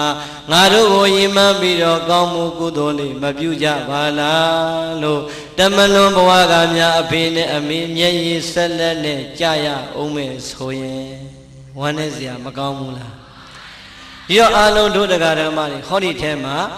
အဖေနဲ့အမေနှစ်ယောက်လုံးရှိသေးတဲ့ပုဂ္ဂိုလ်တွေလည်းပါရင်ပါမယ်ဒါမှမဟုတ်ရင်အဖေသေဆုံးသွားပြီးတော့အမေသာကြံခဲ့တဲ့ပုဂ္ဂိုလ်တွေလည်းပါရင်ပါမယ်ဒါမှမဟုတ်ရင်အမေသေဆုံးပြီးတော့အဖေသာကြံခဲ့တော့တဲ့ပုဂ္ဂိုလ်တွေလည်းပါရင်ပါမယ်အေးနောက်ဆုံးမိဘနှစ်ပါးလုံးသေဆုံးသွားတဲ့ပုဂ္ဂိုလ်တွေလည်းပါနိုင်တယ်မပါနိုင်ဘူးလားဦးဇင်းတို့ဒီပင်လည်းအဖေဆုံးသွားပါပြီဟုတ်လားဒီတော့ပြောလို့တာကပြိဿကိုကိုမျောလင့်ချက်ကြီးကြီးနဲ့စောင့်မျောနေမဲ့အဖေတို့ရဲ့မျောလင့်ချက်ကိုဒီဘဝကကိုမပေးရင်ဟိုးမမြင်ရတဲ့အဖေတို့အမေတို့ရဲ့ဘဝကြီးဟာဘလောက်ပူလောင်လိုက်မလဲဆိုတာစဉ်းစားကြည့်ရင်ကြောက်စရာမကောင်းဘူးလားဒီတော့ပြိဿကိုပြန်ပြီးတော့သုံးသပ်ကြည့်ပါငါသည်သေဆုံးသွားတဲ့အဖေတို့အမေတို့ကိုယီမှန်းပြီးတော့ဒါနာသီလဘာဝနာကောင်းမှုတွေပြု၍ဘဏ္ဍခါများအမြဝေခဲ့ပြီးပြီလေဘဏ္ဍကြီးများသာဓုခေါ်အောင်စွမ်းဆောင်ခဲ့ပြီးပြီလေပြိဿ၏စဉ်းစားကြည်စမ်းမှာအမတ်တမဲ့နဲ့နေနေတဲ့သားသမီးတွေအများကြီးမရှိဘူးလားရှိတယ်ဒါကြောင့်ဦးဇင်းကဒီမှာကွယ်လွန်သူမိဘအဘိုးဘွားများရည်စူးရေးဆိုတော့သိဝမ်းသာတာပဲဘာပဲပြောကိုကောင်းဖို့ပြုနိုင်လို့ပြုတဲ့အချိန်မှာအခုဦးဝင်းနိုင်တို့ဒေါ်ကြီးကြီးမေတို့တတိတရားနဲ့မိဘနှစ်ပါးကိုရည်စူးလိုက်တယ်ဆိုရင်ကျန်တဲ့သားသမီးတွေလည်းဒီတိုင်းပဲဖြစ်ရမယ်ဟုတ်လားဦးဇင်းတို့ဘုန်းကြီးဆိုပေမဲ့အမှတ်တမဲ့မနေဘူးနေတိုင်းပြေးရွတ်တယ်ပဋ္ဌာန်းရွတ်တယ်တရားထိုင်တယ်ဘုရားဝပန်းတောက်တော်ရည်တွေနဲ့ကပ်ပြီးတိုင်းည12နာရီမထိုးခင်17နာရီခွဲလောက်ရောက်ပြီဆိုတာနဲ့အဖေကိုတခြားခေါ်ဖိတ်အမြတန်းနေပြီးဝေးနေတိုင်းပဲလုပ်ရပါတယ်ဘာဖြစ်လို့လဲအဖေမျောလင့်နေမယ်ဆိုတာကိုယ်တိုင်လည်းသိနေတဲ့အတွက်ကြောင့်ဒီမျောလင့်ချက်ဟာတရက်မဟုတ်တရက်တနေ့မဟုတ်တနေ့အဖေမျောတဲ့အချိန်နဲ့ကိုပေးတဲ့အချိန်များတိုက်ဆိုင်သွားရင်အဖေဟာအာရပါရသာဓုခေါ်ကျွတ်တန်းဝင်မှာပဲဆိုတဲ့အသိစိတ်ဟာအမြဲတမ်းနှိုးဆော်နေလို့ပါဟုတ်လားဒီတော့အာလုံးသောဒုဒကဓမ္မပေါင်းသူတော်ကောင်းနေ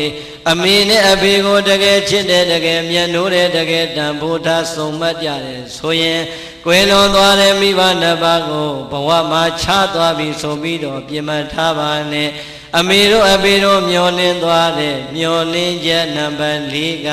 အမြတ်တမ်းပေးဝေဖို့ကြံပါသေးတယ်ဟုတ်လားပြောငါကောင်းမှုတွေဘလောက်အမြဝေပေးပြီလေလို့စဉ်းစားဖို့လိုပါတယ်မဝေရသေးရင်ဘာလုပ်မလဲဝေရမယ်ပြိဿအလှကြီးကိုစီတီးဖြောတီးလှူးနေမှာမဟုတ်ဘူးနေ့စဉ်မိမိရဲ့ဘဝထဲမှာပဲဆွမ်းလေးကပ်ပန်းလေးကပ်ရေချမ်းလေးကပ်အိမ်မှာဆွမ်းကန်ကြွတဲ့ဘုန်းကြီးလေးပဲဆွမ်းရင်တစ်ခွက်ဆွမ်းလေးတစ်ဆွမ်းလောင်းပြီးတော့အဖေနဲ့အမေကိုအမြဝေရင်မရဘူးလားရတာပဲသို့တော်ပြိဿအလွန်လွယ်တဲ့အလုပ်ဖြစ်ပါလျက်ကဲနဲ့အတော်မေ့နေတဲ့သားသမီးတွေအများကြီးမရှိဘူးလားရှိတယ်ဒါဆိုရင်အဲ့ဒီသားသမီးတွေအမွေခံထိုက်ပါမလားပရိသတ်ရေကိုပြန်ပြီးတော့သုံးသပ်ကြည့်စမ်းမှာငါဒီအမွေခံထိုက်တဲ့သားသမီးဖြစ်နေသလားအမွေခံမထိုက်တဲ့သားသမီးဖြစ်နေသလားစဉ်းစားကြည့်ရဲကြီးစဉ်းစားပြီးရင်မြန်ကြီးပြင်လိုက်အချိန်မမီဘူးလားမိပါသေးတယ်ဟုတ်လားဒါဆိုရင်စောင့်နေမျိုးနွယ်ဝန်ကားသွဲကျင့်ပွဲသားတို့တာအမေတို့အဖေတို့ရဲ့နောက်ဆုံးမျောလင်းချက်ကလည်းအံ့ဩလောက်အောင်ကိုချီးမွမ်းလောက်ပါတယ်ဟုတ်လားလောကကြီးထဲမှာကိုမရှိတော့ဘူးပြိတ္တိဖြစ်ချင်ရဖြစ်ဆိုပြီးတော့များမေတို့ဖေတို့လောကကြီးထဲကထွက်ခွာသွားတာဟုတ်ရလားစဉ်းစားကြည့်စမ်းငါတို့အမျိုးကဘုရားတရားသံဃာယရဏမြတ်သုံးပါးတဲ့ကံရဲ့အကျိုးကိုပြတ်သားစွာယုံကြည်ကြတဲ့ဗုဒ္ဓဘာသာမျိုးနွယ်စုတွေဖြစ်တယ် ငါတို့ရဲ့ဘိုးဘွားပွေပင်လက်ထက်ကလေးကဟောဒီဗုဒ္ဓသာသနာကြီးကြီးပွားတိုးတက်အောင်ဆောင်ရှောက်လာခဲ့တာဖြစ်တယ်အေးငါတို့မှာဟောဒီသာသမီတွေလောကကြီးမှာကြံရည်အောင်ထားခဲ့တဲ့အတွက်ကြောင့်ငါတို့ရဲ့ဗုဒ္ဓသာသနာကြီးကလည်းဘယ်တော့မှမကွယ်ပနိုင်ဘူးမွေးဖွားလို့ကြံခဲ့တဲ့ဟောဒီငါသားငါသမီးတွေကငါတို့ရဲ့ဗုဒ္ဓသာသနာကြီးကိုနေအောင်လက်အောင်ပမထွန်းလင်းပြောင်းနေအောင်အမြဲတမ်းအမွေခံဆက်ထိန်ဖို့ရန်အမျိုးအနွယ်ကိုစောင့်ရှောက်ပေးကြမှာလို့ကိုလူမျိုးကိုစောင့်ရှောက်ပေးဖို့ရန်အတွက်လေအမေတို့အဖေတို့မျှော်လင့်မြန်နေကဲကိုလူမျိုးကြီးလောကကြီးတွေကပျောက်မသွားအောင်အမေတို့ဖေတို့မမျှော်လင့်ခဲ့ဘူးလားမျှော်လင့်ခဲ့တယ်စောင့်လေမျိုးနွယ်တဲ့ကိုယ့်ရဲ့မြန်မာကိုယ့်ရဲ့ဗုဒ္ဓဘာသာဆိုတဲ့စောင့်လေမျိုးနွယ်ခုံဟာအခါတဲ့သာသမီတွေအစင်ဆက်အစင်ဆက်ထိမ့်သိမ့်ဖို့မလိုအပ်ဘူးလားလိုအပ်တယ်အဲ့ဒါမှပရိသတ်ရေကိုယ့်ရဲ့မြန်မာဆိုတာဒီကနေ့ကဘာမှာနှစ်ပေါင်းများစွာကြာလာခဲ့တဲ့မြန်မာဟာပျောက်သွားပြီလားရှေးရှေးဘိုးဘွားဘီပင်လက်ထက်ကစောင့်ရှောက်ထိမ့်သိမ့်ခဲ့တဲ့မြန်မာဆိုတဲ့ဂုံလေးရှိနေလို့ကြံနေတာကျွတ်တို့လက်ထက်ကြမှာတောင်လုံးမြောက်လုံးတောင်တွေးမြောက်တွေးအတွေးခေါ်တွေမှားပြီးတော့ဘာသာကြလင်လို့ပေါင်းသိမ်းမယ်ဆိုရင်ကျွတ်တို့မျိုးနွယ်ကြီးကကြောက်เสียမကောင်းဘူးလားကြောက်เสียကောင်းတယ်စောင့်လေမျိုးနွယ်ဟောမယ်ဆိုရင်မိုးလင်းလောက်တယ်နော်ပြိဿဟောဒီထဲမှာတို့ညီမငယ်တွေအရွယ်တွေအများကြီးပါတယ်မြန်မာဗုဒ္ဓဘာသာဟုတ်တယ်မို့လားအမေကလည်းမြန်မာဗုဒ္ဓဘာသာအဖေကလည်းမြန်မာဗုဒ္ဓဘာသာဘိုးဘွားဘီပင်ကိုမျှော်ကြည့်လိုက်စမ်းမှာမြန်မာဗုဒ္ဓဘာသာကိုယ်လက်ထက်ကြမှာပရိသတ်ရေတခါတဲ့ပြောကြသေးတယ်တချို့ကမလေး open the door တဲ့ဒီခေကြီးကတခါပေါက်ဖွင့်ထားတဲ့ခေကြီးတဲ့အုံနောက်တွေဖွင့်ထားနှလုံးသားတွေဖွင့်ထားကလားတော့ဗမာတော့တရုတ်တော့နားမလဲဘူးကြိုက်ရင်ယူချလိုက်တဲ့သွားပြီဟုတ်လားအဲ့တော့ပြိဿ open the door တကားပေါက်ကြီးဖွင့်ထားတယ်ဆိုတာအုံနောက်တကားပေါက်ပဲဖွင့်နှလုံးသားတကားသွားမဖွင့်နဲ့အကုန်ဝင်လာလိမ့်မယ်ဟုတ်တယ်မို့လားပြိဿလှတာမြင်မကြည့်ချင်ဘူးလားမှန်မှန်ပြောလှတာမြင်မကြိုက်ဘူးလားကြိုက်ပြီးရင်ပြိဿအဲ့ဒီဟာနှလုံးသားကကြိုက်တာအုံနောက်ကနေပြီးတော့စဉ်းစားမယ်လှကျင်သလောက်လှကြိုက်ကျင်သလောက်ကြိုက်ဟေးငါကမြန်မာရွှေမြန်မာရွှေဗုဒ္ဓဘာသာသူကဘာကောင်းကြီးလဲသွားခဲတော့အဲ့လိုအုံနောက်ကလိုက်နေရမယ်လှတာမြင်တိုင်းသာကြိုက်မယ်ဆိုရင်ပြိဿကျွတ်တို့ဗမာဘုန်းကြီးတွေမြန်မာနိုင်ငံပြန်လာစရာအကြောင်းရှိပါမလားဘာကြီးတာလဲဟမ်ရှိတာကိုကျုပ်ပြောကျွတ်တို့လည်းပုထုဇဉ်ပဲလှတာမြင်မမြင်ဘူးလားပိတ်ထားလို့ရပါမလားဟာကွာနဲ့တော့နေသေးတယ်ကွာချောလိုက်တာကွာပြောတယ်မပြောဘူးလားပြောတယ်သို့တော့ချောကျင်သလောက်ချောပါစေကွာငါ219ตัวသိက္ခာဖုတ်တာတဲ့ဖုန်ကြီးပဲကွာဆိုပြီးဘာမှမတတ်နိုင်တော့ဟုတ်တယ်မလားပရိသတ်အတိနဲ့တတိခံစားချက်နဲ့အုံနောက်တွဲပြီးတော့အမြဲတမ်းထားဘယ်တော့မှမမားဘူးဟုတ်လားအဲ့ဒီလိုမှမဟုတ်ဘဲနဲ့သာပရိသတ်ကိုနာကတ်လာသမျှတော့ OKB ထင်ပြီးတော့ပါသွားမယ်ဆိုရင်ပရိသတ်သင်္ကန်းတော်မှတစားကြီးပဲ့ထွက်သွားအောင်ဟုတ်လားဟုတ်တယ်မလားအဲ့တော့ပြောလို့တာကကိုဟာမြန်မာဆိုတဲ့အတိငါမြန်မာရဲ့အမျိုးအနွယ်ကိုစောင့်ထွင်းရမယ်ဆိုတဲ့တတိတာရှိပရိသတ်လှကျင်တဲ့လောက်လှကိုနှလုံးသားကိုထိခိုက်ပါမလားအခုတော့ပရိသတ်ရေကျွတ်တို့ရွှေမြန်မာတွေဟာရွှေမြန်မာနဲ့တော့ပြောနေတာပါတခါရွှေရတဖြည်းဖြည်းနဲ့ပေးရကြလာဟိုစိကရက်ဘူးတွေကကလရွှေလောက်ဆင်းကြံတော့တယ်ဟုတ်လားအဲ့ဒါမျိုးလည်းမဖြစ်စေနဲ့ဟုတ်လားအဲ့တော့ဦးဇင်းတို့ပြောလို့တာကစောင့်လေမျိုးနွယ်ဆိုတာကဘုန်းကြီးတွေရေတောက်ဟောနေလို့လည်းမရဘူးမြန်မာမျိုးသမီးတွေကိုယ်တိုင်ကစောင့်ရှောက်ရပါဟုတ်တယ်မလားခုနကပြောသလိုပေါ့လှတာမြင်ရင်ကြည့်ခြင်းပဲလှတာမြင်ကြိုက်မယ်သို့တော့အဲ့ဒီကြိုက်တယ်ဆိုတဲ့နှလုံးသားကဖြစ်ပေါ်လာတဲ့ခံစားချက်ကိုအုံနောက်ကချက်ချင်းတကားပိတ်လိုက်ဟေးမဖြစ်ဘူးဆိုရင်ပြိတ္တတတိဝင်မသွားဘူးလားခုမညာခမည်းတော်ဒီမကွေးမှာတော့မသိဘူးရန်ကုန်မှာဖြစ်နေတဲ့ပြဿနာပြိတ္တကိုရီးယားမင်းသားကဗမာမင်းသားတဲ့တာနေပြီမကွေးမှာကိုရီးယားမင်းသားကြိုက်တာပဲလားဟောဗျာကျုပ်ကမကြိုက်ဘူးမှန်ဟုတ်လားကျုပ်တို့လည်းကိုရီးယားမင်းသားမင်းသမီးကိုကြိုက်လို့မရဘူးဘာမောင်းတဲ့ကိုထည့်ထောင်းနေတာဘာဖြစ်လို့လဲသိလားဗမာပြည်ကျုပ်တို့ပြန်ရောက်ခါစားဘာတူလဲချွန်စောနဲ့အွန်စောဖြစ်စားနေတာရန်ကုန်မှာတရားပွဲ9နာရီစလို့ကိုမရဘူးကောဘကလမ်းဆိုဘုံဘုံရေခဏလေးဆွဲထားပါဖြတ်ထားပါဟာဘာဖြစ်လို့တော့ဟာတယ်လီဖုန်းဆိုစကားမပြီးသေးဘူးတဲ့ဒီနေ့ကဂျွန်စောနဲ့အွန်စောဒုက္ခပါပဲကွာလို့ဂျွန်စောနဲ့အွန်စောလာတော့လေကျွတ်တို့ဘုန်းကြီးကပဲအရှုံးပေးရတာ7နာရီမှကျောင်းကထွက်သူတို့ကလည်း7နာရီထုံးမှပလင်ပေါ်ဘုန်းကြီးရောက်မှပဲအင်ရဆင်းလာကြတော့တရားပွဲ7နာရီမှစရတယ်ဟုတ်လား ဂျွန်စောနဲ့အွန်စောပြီးသွားပြီဆိုတော့ပျော်လိုက်တာဟာဒီကောင်နှစ်ကောင်ပြီးသွားရင်တော့ငါတို့တရားဝဲ9 နာရီစလို့ရပြီလို့ဟုတ်လားကားလေးသပြီးတော့ပြင်မယ်ထွက်မယ်လောက်ခါချင်းဘုံဘုံရင်မလာနဲ့အောင်အခုကောင်ကပုံမိုက်တယ်ဘယ်သူလဲဆိုဒရိုက်တာရင်နဲ့ဟုတ်လားသွားပြန်ပြီဒါရိုက်တာရင်နဲ့တွေ့တော့လဲကျုပ်တို့ပဲရှုံးတာပဲကဲမထူးဘူးကွာဒီလောက်တောင်ကြိုက်တဲ့လူကြိုက်ကြစဟာငါတို့ရှုံးရင်လည်းရှုံးမယ်ဆိုတော့ဟုတ်လားဒရိုက်တာရင်ပြီးပြီလည်းပြောရောဒီကြားထဲမှာပါသေးတယ်တချို့အကျဉ်းနဲ့အောင်မြောက်တာပါသေးတယ်ဗါတယ်ဟလားကျုပ်ယောဂီဖွားကြီးတွေခင်ဗျားတို့မင်းညတော့ဘာလို့တရားစကားမလဲဖုံဖုံရဲ့တဲ့အာနာပါတယ်တဲ့ရှောက်ရမှာဘာဖြစ်ရှောက်စမ်းမှာအာမနာမင်းညမင်းသားတွေတအားလာတာတဲ့ဒါကြောင့်မလာနိုင်ဘူးတဲ့60ကျော်နေပြီဟုတ်လားအဲ့တော့ तू ကရောရောက်ပြောတယ်ဖုံဖုံနဲ့ပြောရမှာနောက်ထပ်အာနာနာရှိဘာလဲအိုင်မင်းသားလေးတဲ့ဖုံဖုံနဲ့ခက်စင်စင်တဲ့ဟုတ်လားကျုပ်ကအဲ့ကြတော့နည်းနည်းကြည့်နေတော့မဆိုးပါဘူးလို့ဟုတ်လားကြည့်ပါလို့သေချာကြည့်နော်လို့နောက်ထပ်ဘယ်နေရာတွေတူသေးလဲလို့ဟုတ်လားအဲ့တော့ပြိဿကြီးအဖွားကြီးတွေဒါရင်ရတော့ကြိုက်တာအဲ့တော့ပြီးသွားပြီပေါ့လေဒါရင်ပြီးရင်လည်းတို့တရားပွဲ9 နာရီစမှာမကြဘူးသူတို့စကားဆုံးမဆုံးနိုင်ဘူးဟာခင်ဗျားတို့ဟိုမင်းသားပြီးသွားပြီဆိုလို့တရားပွဲ9 နာရီမစသေးဘူးဆိုဟာဘုံဘုံရင်နောက်တစ်ယောက်လာပြန်ပြီသူတို့ဒရိုင်ဘာကင်းနဲ့ဟုတ်လားဒရိုင်ဘာကင်ဆိုလို့ကျုပ်ကတော့ငငယ်ချောချောလေးမှဘယ်မှာတော့ခင်ဗျားတို့ဒရိုင်ဘာကင်ကျုပ်ကကြည့်လိုက်တာဟိုမှာအဖွားကြီးဒီကနီးနေပြီဟုတ်လားအဲ့ဒါလည်းသူတို့ကြိုက်တာပဲဟုတ်လားနောက်ဆုံးပြိဿရေဘာမှမရအောင်တော့ကိုပါအဲ့ထဲမှာရောပါသွားဟုတ်လားဘာမြဲတရားဝဲမရှိတဲ့နေ့ကျရင်မထူးဘူးသူတို့တော့ပြောမှလည်းငါတို့ကြည်ပို့အောင်တော့ကြည်ထားမှာပဲဟုတ်ကြကြီးတဲ့နေ့မှာတိုက်ဆိုင်ရဟန်းမသမီးတွေဖုံးဆက်တယ်ဖုံးနဲ့ဒီနေ့တရားဝဲမသွားဘူးလားမပင်ဘူးဟာဒီနေ့မရှိဘူးဘာလုပ်နေလဲဖုံးနဲ့အေးနင်တို့လိုပဲငါလည်းစကားကြည့်နေတာလို့အမလေးတဲ့တပည့်တော်တို့လည်းကြော်ညာဝင်တဲ့အချိန်မလို့ဘုံဘုံကိုဆက်တာပြီးရင်ကြည့်ရအောင်ပါတဲ့ဟုတ်လားအဲ့တော့နင်တို့ကဘသူ့ကိုကြည့်ပြီးဘာပြောနေငါလည်းကြည့်တာကြည့်တယ်ဟာဘုံဘုံအဲ့မင်းသားလေးချောတာလေးတဲ့အရင်ကောင်းနေအပလာဖြစ်သွားပြီတဲ့ဟာဘသူတော့ငါပြောပါတော့လီအောင်ကြီးလေးဆိုလားအောင်မလေးပရိသတ်ဖြစ်ကျင်တော့ကျုပ်ကလည်းမြင်တာလီအောင်ကြီးတခါမှမမြင်ဟုတ်လားအဲ့တော့ဘုံဘုံကလည်းကြည့်တယ်လည်းပြောသေးဘာကိုကြည့်ပြီးဘာကိုကြိုက်နေမသိဘူးလို့ငါတော့အဲ့ဒီကောင်အာယုံဆိုင်လို့ကိုမရအောင်ငါမြင်တာလဲအွန်စောတယောက်မြင်တာပဲလို့အဲ့တော့အွန်စောအလဲလဲရောက်သူကမကြည့်နိုင်ဘူးဘုံဘုံကလည်းအွန်စောကြီးသွားကြည့်တယ်လီအောင်ကြီးကြည့်ပါအဲ့ဒီလိုတော့မပြောနဲ့လေလို့ကိုယ်အကြိုက်နဲ့ကိုဘောလို့ဟုတ်လားအဲ့တော့ပြိဿကြီးပြောလို့တာကခုဗမာမင်းသားကနေပြီးတော့ကိုရီးယားမင်းသားကြီးကြိုက်မနေဘူးလားကြည့်ပါကြိုက်ပါဒါပေမဲ့လို့ပြိဿပါမသွားနဲ့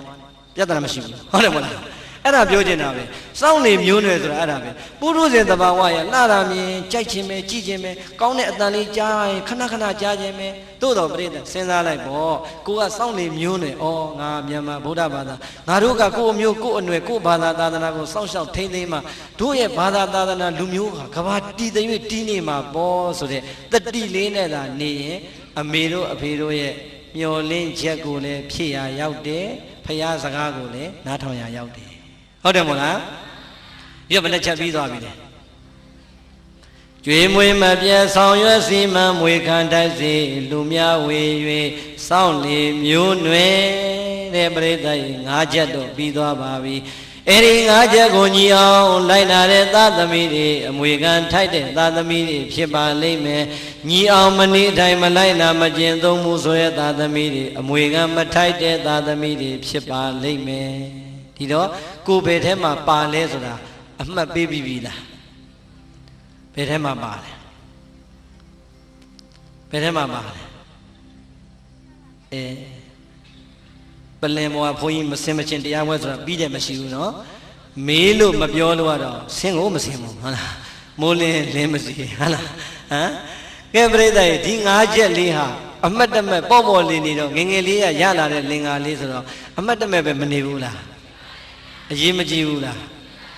ဘသူတွေရဲ့တန်အောင်လဲသားသမီးတွေရဲ့တန်အောင်ပြောတော့အဖိုးကြီးဖွားကြီးတွေသဘောမကျဘူးလားမလီဘုန်းကြီးရဲ့တပည့်တော်ပြောခြင်းတဲ့စကားတွေကိုတော်ကိုစားပြောပေးတာမနဲ့မှဟောဤစိတ်ငကဝုတ်ကုံဘူးလာလူအောင်မှာဆိုပြီးတော့များစိတ်ကူးပေါက်ရင်ပေါက်နေအောင်မှာအဲ့တော့ပြိဿအဖိုးကြီးတွေအဖွားကြီးတွေဝမ်းသာတာကိုလည်းကျုပ်ကသဘောပေါက်ပါတယ်ဒါသားသမီးပြောရင်မိဘတွေကသဘောကျတာပဲငါတို့ကိုစားပြောပေးတယ်ပေါ့ဒါပေမဲ့လို့အကုန်လုံးလဲဝမ်းသာမနေနဲ့ဟုတ်လားဟိုတုန်းကဘုန်းကြီး၃-၄ပါးကျောင်းပေါ်မှာထိုင်ပြီးတော့စကားတွေပြောနေတယ်ကျောင်းတကာနဲ့ကျောင်းမှာလည်းဘုန်းကြီးတွေနဲ့မတွေ့တာကြာလို့ဆိုပြီးတော့ကဲကျောင်းသွားကြအောင်ဟေးတို့ဆရာတော်ကြီးနဲ့လည်းမတွေ့တာကြာပြီဆိုတော့ ကျောင်းအောင်နာဝင်ပြီးတော့နေုံတော်ရမတက်နဲ့ဘုန်းကြီးတွေတရားများထိုင်နေသလားမသိဘူးတော့ကြတရားမထိုင်နဲ့တရားထိုင်နေတို့အတွက်အနောက်ဆက်ပြောမယ်ဆိုအောက်ဝင်လိုက်တော့ဘုန်းကြီးတွေကတရားမထိုင်ကြည့်ဘူးအဲ့ဒီနေ့ကျမှရင်သွေးတုံးနေနဲ့ရွာထဲကအကြောင်းပြောတယ်ဟုတ်လားအဲ့တော့တအိမ်မိတေဘသူအင်ကဘသူကတော့ကွာဘလို့ကွာဘသူကဘာဘသူနဲ့ဘသူနဲ့ကဘာဖြစ်နေတာနဲ့ပြောနေတော့ကျောင်းတက္ကကြီးကမျက်နာလေးပြက်လာပြီးတော့တက္ကမကြီးကိုလက်ကုပ်တယ်မိမတို့ပြန်ညရအောင်တဲ့ဟုတ်လားအဲ့တော့တက္ကမကြီးကဟင်ရှင်ယူနေတာဘုန်းကြီးနဲ့တွေ့ဖို့လာတာဘုန်းကြီးနဲ့မှမတွေ့ရတယ်ဘာကိစ္စပြန်ပါလဲအားလိုက်တာမိမရအပေါ်ကဘုန်းကြီးတွေရွာထဲကအကြောင်းတအိမ်မိတေပြောနေတာတို့အိမ်နာရောက်ခါနေပြီဟာဟုတ်လားခုလည်းပဲသိမပြောနဲ့ကိုယ့်အိမ်နာရောက်ခါနေပြီဟုတ်လားအဲ့တော့သားသမီးလေးတွေကိုမိဘတွေကဒီလိုမျောလင့်သွားတာကိုအားလုံးကသတ်မှတ်လိုက်တော့သားသမီးဝတ္တရားဆိုပြီးတော့မပြောဘူးလားမှန်ပါတယ်သားသမီးတို့ရဲ့ဝတ္တရားဆိုရင်လေဒီစကားကမှန်တဲ့စကားပါပဲအေးမိဘနှစ်ပါးရဲ့ယင်တွေကအသေးတွေကမျောလင့်ချက်၅မျိုးဆိုရင်လေအလွန်ကိုမှန်တဲ့စကားပါပဲဟုတ်လားဒါဆိုရင်ပြိဿရေလောကကြီးကတခါတခါမှအတဲ့ကြည့်ပေမဲ့ဖြောင်းမြန်တွေ့ရတတ်တယ်တခါတခါဖြောင်းမြန်ကြည့်ပေမဲ့အတဲ့ဖြစ်တတ်တာလည်းရှိတယ်သားသမီးလေးတွေကမှန်ကန်ပြီးတော့မိဘတွေကဗလချဖြစ်နေတာလည်းမြောင်များစွာရှိတတ်တယ်မရှိဘူးလားရံပွဲစတော့မယ်ဟုတ်လားအဲ့တော့ပြိဿတချို့မိသားစုဘဝတွေမှာကျွတ်တို့ရွာတွေမှာလည်းရှိတယ်မြို့တွေမှာလည်းရှိတယ်သားလေးတွေသမီးလေးတွေကဘုန်းကြီးတွေနဲ့ရင်းနှီးအောင်ပေါင်းတခါတည်းဘာသာရေးစာပေတွေလိုက်စားစာအုပ်စာပေတွေဖတ်ပြီးတဲ့အခါကျတော့အသင်းအဖွဲ့လေးတွေဖွဲ့ဟုတ်လားဘာသာတရားနဲ့ယဉ်ကျေးမှုလုပ်ငန်းလေးတွေလုပ်နေပေမဲ့အိမ်ကမိဘနှစ်ပါးကတောင်ပြောမြောက်ပြောနဲ့ပေကက်ကက်နေတဲ့မိဘနှစ်ပါးရောမရှိဘူးလား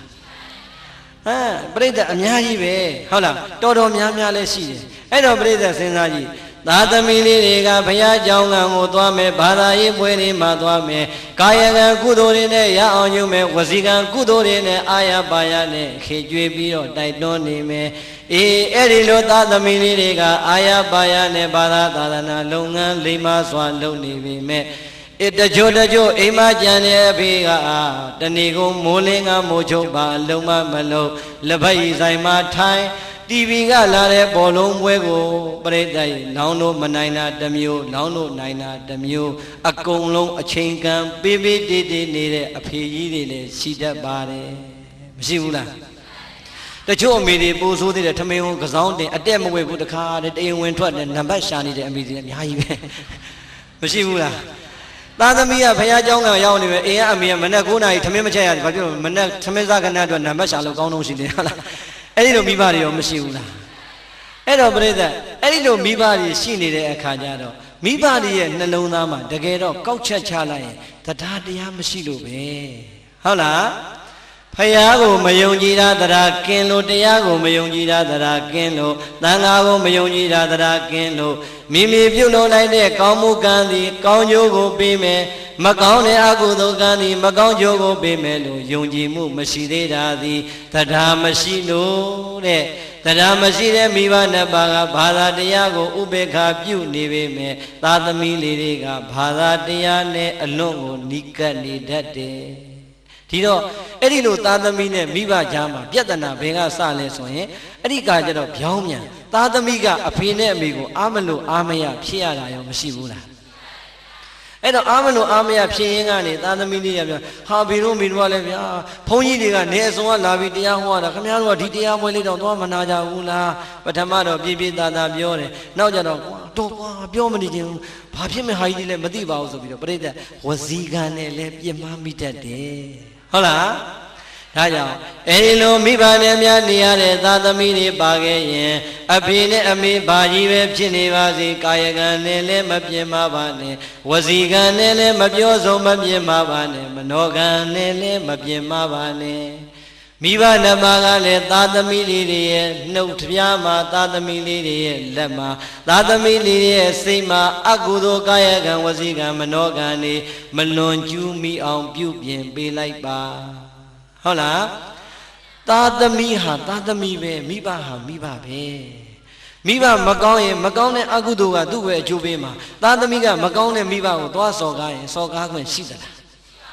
မ မရှိဘူးအဲ့တော့ညီငယ်ညီမငယ်တွေကိုမှားလိုက်မယ်အဲ့ဒီလိုမိဘနှစ်ပါးလေဖရာတရားတန်ခါယန္နာမြတ်သုံးပါးကိုဘာမှမယိုသေးမကိုင်းဆိုင်မှုဆိုရင်စိတ်လည်းမကောင်းမဖြစ်နဲ့အားလည်းမငယ်နဲ့ဝမ်းသာလိုက်စားငါကံကောင်းတဲ့သားသမီးတစ်ယောက်ပဲလို့အဲ့ဒီလိုဝမ်းသာလိုက်ပါဘာကြောင့်ကံကောင်းတဲ့သားသမီးဖြစ်ရတာလဲတကယ်လို့သာမိဘနှစ်ပါးကဒါဘုရားတရားတန်ခါယန္နာမြတ်သုံးပါးနဲ့အမြဲတမ်းကုသိုလ်ရအောင်နေကိုကဘာမှပြုတ်ခွင့်တော့မှရလိုက်မှာမဟုတ်ဘူးဟုတ်လားဒါကြောင့်မိဘနှစ်ပါးရဲ့နိုးဘိုးနဲ့ချွေးဘိုးကိုကြည်အောင်ဆက်တဲ့ဤကိုမြတ်စွာဘုရားကမိန့်တော်မူထားပါတယ်ကျွတ်တို့ငယ်ငယ်ကပြောဘူးတယ်မို့လားဟေးမိဘကျေးဇူးဆက်နော်မင်းတို့မိဘကျေးဇူးဆိုတာဘုရားတော်မှာနှုတ်တလုံးမှုပဲကြည်တယ်ဆိုတာမပြောဘူးလားဟုတ်သလားဘာလို့မဟုတ်တာလဲစဉ်းစားပြိဿတခါတခါမှမြန်မာနိုင်ငံမှာမဟုတ်တာတွေအမှန်ဖြစ်နေတာတွေအများကြီးပဲဒီမှာမြတ်စွာဘုရားကတခါတည်းဟောခဲ့တယ်အမေနို့ဘိုးနဲ့အဖေချွေးဘိုးကိုမင်းတို့ကြည်အောင်ဆက်တဲ့နည်းငါဘုရားပေးခဲ့မယ်ဆိုပြီးတော့ပေးခဲ့တယ်ဟုတ်လားဒါကြောင့်ခုနကတို့တရားနာပြိဿပေါင်းသူတော်ကောင်းတွေကိုသာသမီတွေကမိဘပြုရမယ်နည်းဘယ်နှနည်းပေးခဲ့ပြီလဲငါးနည်းဆိုတော့ပြိဿလက်ချိုးလိုက်ဘယ်နှချောင်းပဲရမလဲလက်ကဘယ်နှချောင်းရှိလဲတို့ပရိသတ်ကိုဒီနေရာကနေ1000တန်က1ရွက်900တန်က1ရွက်2ရွက်ထောင်ပြမယ်ဘယ်အရွက်ယူမလဲလို့မင်းဘာပြောမလဲဩတော်လိုက်ကြတာ1000တန်ယူမယ်ဟုတ်လားကြိုက်လိုက်တာနော်ဘာဖြစ်လို့1000တန်ယူချင်တာလဲညာလို့ဟာအဲ့ဒါဆိုအားကြမှာအဲ့ရနေပြီးတော့ငကတ်နဲ့ဘီးနဲ့ချုပ်ပြီးထောင်ပြကြဘယ်ဟာယူမလဲကျုပ်မေးကြည့်ပါလားဟမ်ဒကမာကြီးတွေလုံလေငကတ်ယူမလားဘီးယူမလားဆွဲကြိုးယူမလားထောင်ပြကြည့်လေကျုပ်ကတော့အကုန်လုံးယူမှာအဲ့တော့ပြိဿ90ရာခိုင်နှုန်းပဲရလို့အားငယ်မှာသလိုနောက်ထပ်90ရာခိုင်နှုန်းမြတ်စွာဘုရားကထပ်ပေးတယ်အာတတိတတ္ထာသမရယသမတပိတိနိဝေသေတိပဋိဋ္ဌာပိတိဘုရားတရားသံဃာယရဏမြတ်သုံးပါးနဲ့ကံကံရဲ့အကျိုးအပေါ်မှာယုံကြည်မှုတရားတရားမရှိသေးတဲ့မိဘနှစ်ပါးရဲ့နှလုံးသားကိုတရားတရားတွေတည်အောင်တရားတရားတွေခိုင်အောင်တရားတရားတွေမြဲအောင်အဲ့ဒီသားသမီးတွေပြုစုလိုက်မယ်လုပ်ပေးလိုက်မယ်ဆိုရင်အမေနို့ဘိုးနဲ့အဖေချွေးဘိုးကြည်အောင်ဆက်နေတဲ့ပထမနီးနဲ့ဆက်နေတာဟောအမေနို့ဘိုးနဲ့အဖေချွေးဘိုးကြည်ခြင်းနဲ့ဆိုရင်အမေတို့အဖေတို့ကိုဖះကိုယုံကြည်အောင်ကြီးညိုအောင်တရားကိုယုံကြည်အောင်ကြီးညိုအောင်သံဃာကိုယုံကြည်အောင်ကြီးညိုအောင်ပြုစုပေးပါတဲ့စောင့်ရှောက်ပေးပါအဲ့ဒါဆိုရင်သားကောင်းလိမ်မာသမီးပိတသွားပါပြီကဲပရိသတ်ကြီးအမေနဲ့အဖေကိုတရားတရားရှိအောင်လုပ်ရတာမလွယ်ဘူးလားလွယ်လွယ်လေးပဲပရိသတ်ကြီးလူတယောက်ဟာမိုက်နေတယ်ဆိုတာလည်းအမြဲတမ်းမရှိဘူးလိမ်မာနေတယ်ဆိုတာလည်းအမြဲတမ်းမရှိဘူးဟုတ်တယ်မလားအဲ့တော့မတိသေးလို့မကြည်ညိုတာရှိမယ်လေးလေးနက်နက်မတိသေးတဲ့မိဘနှစ်ပါးကိုလေးလေးနက်နက်သိအောင်တရားတွေဖွင့်ပြီးတရားဝဲတွေကျင့်ပပြီးဟုတ်တယ်မလားတရားစာပေတွေများများလေးဝယ်ဖတ်ပြီးအဲ့ဒါဆိုရင်မိဘနှစ်ပါးရဲ့စိတ်တွေကတရားဘက်ကိုရိုင်းလာမှာပဲဟုတ်လားဒါကြောင့်လူမှုကရုဏာသင်ညီငယ်ညီမငယ်တွေကတော့အမှန်တော်တော်ဟုတ်တာသူတို့ကအကုန်ဘက်ပေါင်းစုံတဲ့ကိုမကွေးမျိုးကြီးကိုကောင်းကျိုးပြုနေတာဟုတ်လားဒီတော့ပြောချင်တာကမိဘနှစ်ပါးရဲ့နှလုံးသားထဲမှာဘုရားတရားတန်ခါယန္နာသုံးပါးနဲ့ကံနဲ့ကံရဲ့အကျိုးကိုယုံကြည်တတ်တဲ့သရာတည်သွားပြီဆိုရင်အဲ့ဒီသာသမီဟာအမေနို့ဘိုးနဲ့အဖေချွေးဘိုးကိုကြည်အောင်ဆက်လိုက်တာပဲဟုတ်တယ်မလားဒီတော့ခတ်သလားမခတ်ဘူးနောက်ထပ်ကြံသေးတယ်သာသမီလေးတွေကအရွယ်ရောက်လာပြီမဲ့အသိဉာဏ်ရင်းလာတော့တောက်ရစာရမှမသိအိမ်ကအဖေကပြိတ္တရေရွာသားဆိုရင်လည်းထမင်းအောက်ကမထွက်တဲ့အဖေတွေအများကြီးရှိသေးတယ်မြို့သားဆိုရင်လည်းဘီယာဆိုင်ကနေမပြန်လာတဲ့အဖေတွေအများကြီးရှိသေးတယ်မရှိဘူးလားတာကြီးတွေသမီးကြီးတွေအပြိုလူပြိုဖြစ်လို့တက္ကသိုလ်ကျောင်းသူကျောင်းသားကြီးတွေဖြစ်နေတဲ့အထိတောက်လို့ကောင်းလို့ဆိုတဲ့အဖေတွေမရှိဘူးလားကဲဝမ်းနဲ့စရာမကောင်းဘူးလားအဲ့တော့ပြိတ္တလူဟာရှက်တတ်တဲ့အရွယ်ရောက်လာရင်ရှက်ရမ်းရမ်းတတ်တယ်ဆိုတာမရှိဘူးလားဒီတော့သားသမီးလေးတွေကတငယ်ချင်းအပေါင်းအသင်းကြားမှာကိုယ့်အဖေကရတမားကြီးလို့ပြောခံရရင်ဘယ်သားသမီးခုံယူခြင်းမလဲယူခြင်းမလားဒါ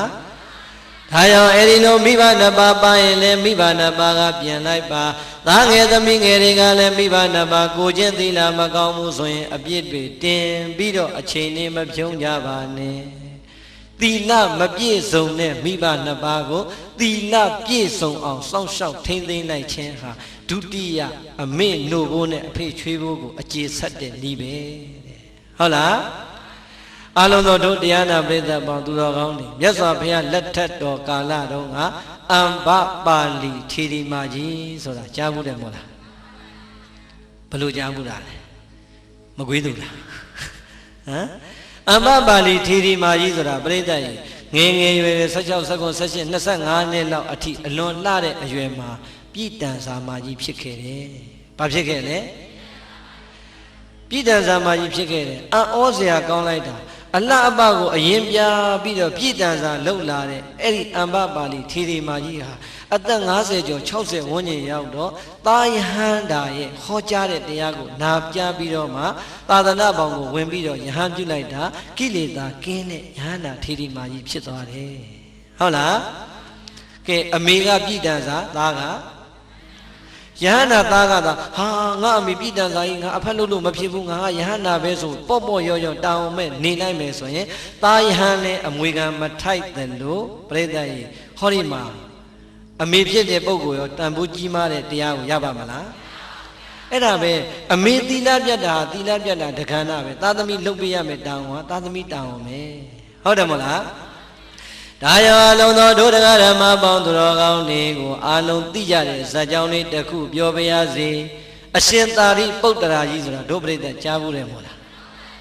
ဟောကြားဘူးမှဖြစ်မှာမဟုတ်အဲ့ဒါမှမကြားဘူးလေမစ္စည်းမကိုကြီးဆိုတိမဟုတ်တိမမဟုတ်တော့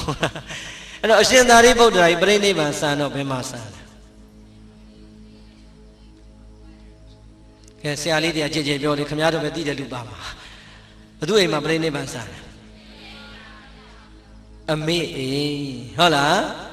တိုင်းပြည်ကရှင်မင်းလေးကိုးကွယ်တော်မူနေတဲ့ရှင်သာရိပုတ္တရာမြတ်စွာဘုရားရဲ့သာသနာမှာလက်ရရပညာအရာဣတရရတော်မူတဲ့အရှင်သာရိပုတ္တရာပရိနိဗ္ဗာန်စံဖို့ရန်ရပ်ပိုင်းသာကြံတော့တဲ့အချိန်အမေကိုပြန်ပြီးတရိယာလိုက်တော့သာသမီ9ယောက်ယဟန္တာတွေရဲ့အမေသာရိပုဏ္ဏိမကြီးဟာဗုဒ္ဓဘာသာမဖြစ်သေးဘူးတဲ့ဟုတ်လားဒီတော့ပြိဿကြီးစဉ်းစားကြည့်နော်အမေဗုဒ္ဓဘာသာမဖြစ်သေးဘူးအမေဟာဘယ်မှာနေလဲဟိုတောကျုံအောင်ကြားကနာလကဆိုတဲ့ရွာငယ်လေးမှာနေတာပြီးတော့ရှင်မေကိုယ်ွယ်ခံရတဲ့ငါဟာအမေစီသွားမနေတော့ဘူးဆိုတဲ့စိတ်ဓာတ်လည်းထားလို့မရဘူး။ဩကြည်စမ်းငါတို့သားသမီး9ယောက်ကယဟန္တာထေရီတွေထေရီမာကြီးတွေဖြစ်နေကြပြီမဲ့ငါတို့ရဲ့အမေတဲ့မြတ်စွာဘုရားရဲ့သာသနာမှာတရားတရားလေးတောင်းမှမပေါ်သေးပါလားဒီတော့အမွေခံမထိုက်တဲ့သာသမီတွေမှာငါတို့ပါသွားလိမ့်မယ်အမေကိုနောက်ဆုံးကျေးဇူးဆက်တဲ့အနေနဲ့ငါတရားဟောဖို့ပြန်ရမယ်တဲ့သွေးအန်တဲ့ယောဂတန်းလန်ကြီးနဲ့အမေရဲ့အိမ်ကိုပြန်တရားမရှိသေးတဲ့အမေကိုတရားတရားတွေရှိအောင်သွေးအန်တဲ့ယောဂတန်းလန်နဲ့ဟောကြားလိုက်တာတဆင်ပြီးတဆင်အမေနှလုံးသားထဲမှာတရားသီလစာကပညာဒီတရားတွေကိန်းသွားပြီဆိုမှအမေဗုဒ္ဓဘာသာစင်စစ်ဧကံဖြစ်ပြီဆိုတဲ့အချိန်ညမှာအရှင်သာရိပုတ္တရာကြီးအမေဘေးမှာပဲပြိဋိဘံစံတော်မူတာဟုတ်လားဒီတော့အရှင်သာရိပုတ္တရာလို့မထေရမြတ်ကြီးတောင်မှပြိဿအမေကျေးဇူးကိုမဆက်ဖဲနဲ့ပြိဋိဘံစံရလားအရှင်သာရိပုတ္တရာရဲ့ကောင်းခွက်တွေနဲ့ဟောပေးလိုက်တဲ့ကျေးဇူးဆက်တရားဟာအမေနှလုံးသားမှာတရားတွေခိုင်သွားတယ်သီလတွေခိုင်သွားတယ်ဟုတ်လားဒါကြောင့်သာသမီဟာသာသမီပဲသာသမီဟာမိဘကိုပြစ်မှားခွင့်ရှိသလားမရှိဘူးနံပါတ်1နဲ့2ပြိဿကြီးဘယ်နေရာမှာရေးရေး1ဟာ100ရဲ့နောက်မှာရေးရင်ရောဘာဖတ်မလဲ1ပဲ2ရဲ့နောက်မှာရေးရင်ရော9ရဲ့နောက်မှာရေးရင်ရော1ဟာ1ပဲဟုတ်လားသာသမီကဆရာဝန်ဖြစ်ပါစေအင်ဂျင်နီယာဖြစ်ပါစေဗိုလ်ချုပ်ကြီးဖြစ်ပါစေသာသနာပိုင်ဆရာတော်ကြီးပဲဖြစ်ပါစေအဲ့ဒီသားကိုမွေးဖွားလိုက်တာဘသူလဲဆိုတဲ့သမိုင်းကြောင့်ကဘယ်တော့မှဖြောက်လို့မရပါဟုတ်လားဒါကြောင့်ကိုတော်ခြင်းသလောက်တော်တက်ခြင်းသလောက်တက်အဖေနဲ့အမေဟာတစ်ပါပဲတဲ့နှစ်နေရာသွားထားလို့မရပါဘူးဟုတ်လားဒါကြောင့်အမေနိုးဖို့နဲ့အဖေကျွေးဖို့ကိုကြည်အောင်ဆက်ခြင်းတဲ့သာသမီမှန်ရင်သီလမရှိသေးတဲ့မိဘနှစ်ပါးကိုသီလပြည့်စုံအောင်ကြိုးစားပြီးတော့စွမ်းဆောင်ပါအမေနဲ့အဖေရဲ့နှလုံးသားမှာသီလတွေတည်ပါစေသီလတွေခိုင်ပါစေသီလတွေမြဲပါစေခုနကပြောတဲ့တရားနဲ့သီလနှစ်ချက်ပေါင်းရင်လည်းအမေနိုးဖို့နဲ့အဖေချွေဖို့ကိုကြည်အောင်ဆိုင်နေရရောက်တဲ့သာသမီပါဟုတ်လား နံပါတ်3အမိနို့ဖို့အဖေချွေးဖို့ကြည်အောင်ဆက်တဲ့သာသမီကြတော့ဘာလဲဆိုရင်မေဇရိစာကသံဗရာယသမဒပိနိနိဝေသေတိပဋိဋ္ဌာပိတိတဲ့တချို့မိဘတွေအဖိုးကြီးတွေအဖွားကြီးတွေလှူရတန်းရပေးကမ်းရမှာကစီမနေဘူးလား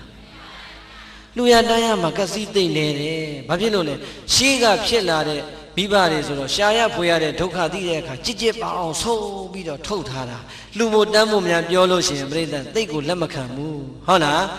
အဲ့တော့အဲ့ဒီလိုအတူနေရတဲ့သားသမီးတွေကကိုမိဘနှစ်ပါးကိုလေအဲ့ဒီအကျင့်စရိုက်တွေပြတ်သွားအောင်ဒါနလမ်းကြောင်းတွေဖွင့်ပေးရတယ်ဟုတ်လား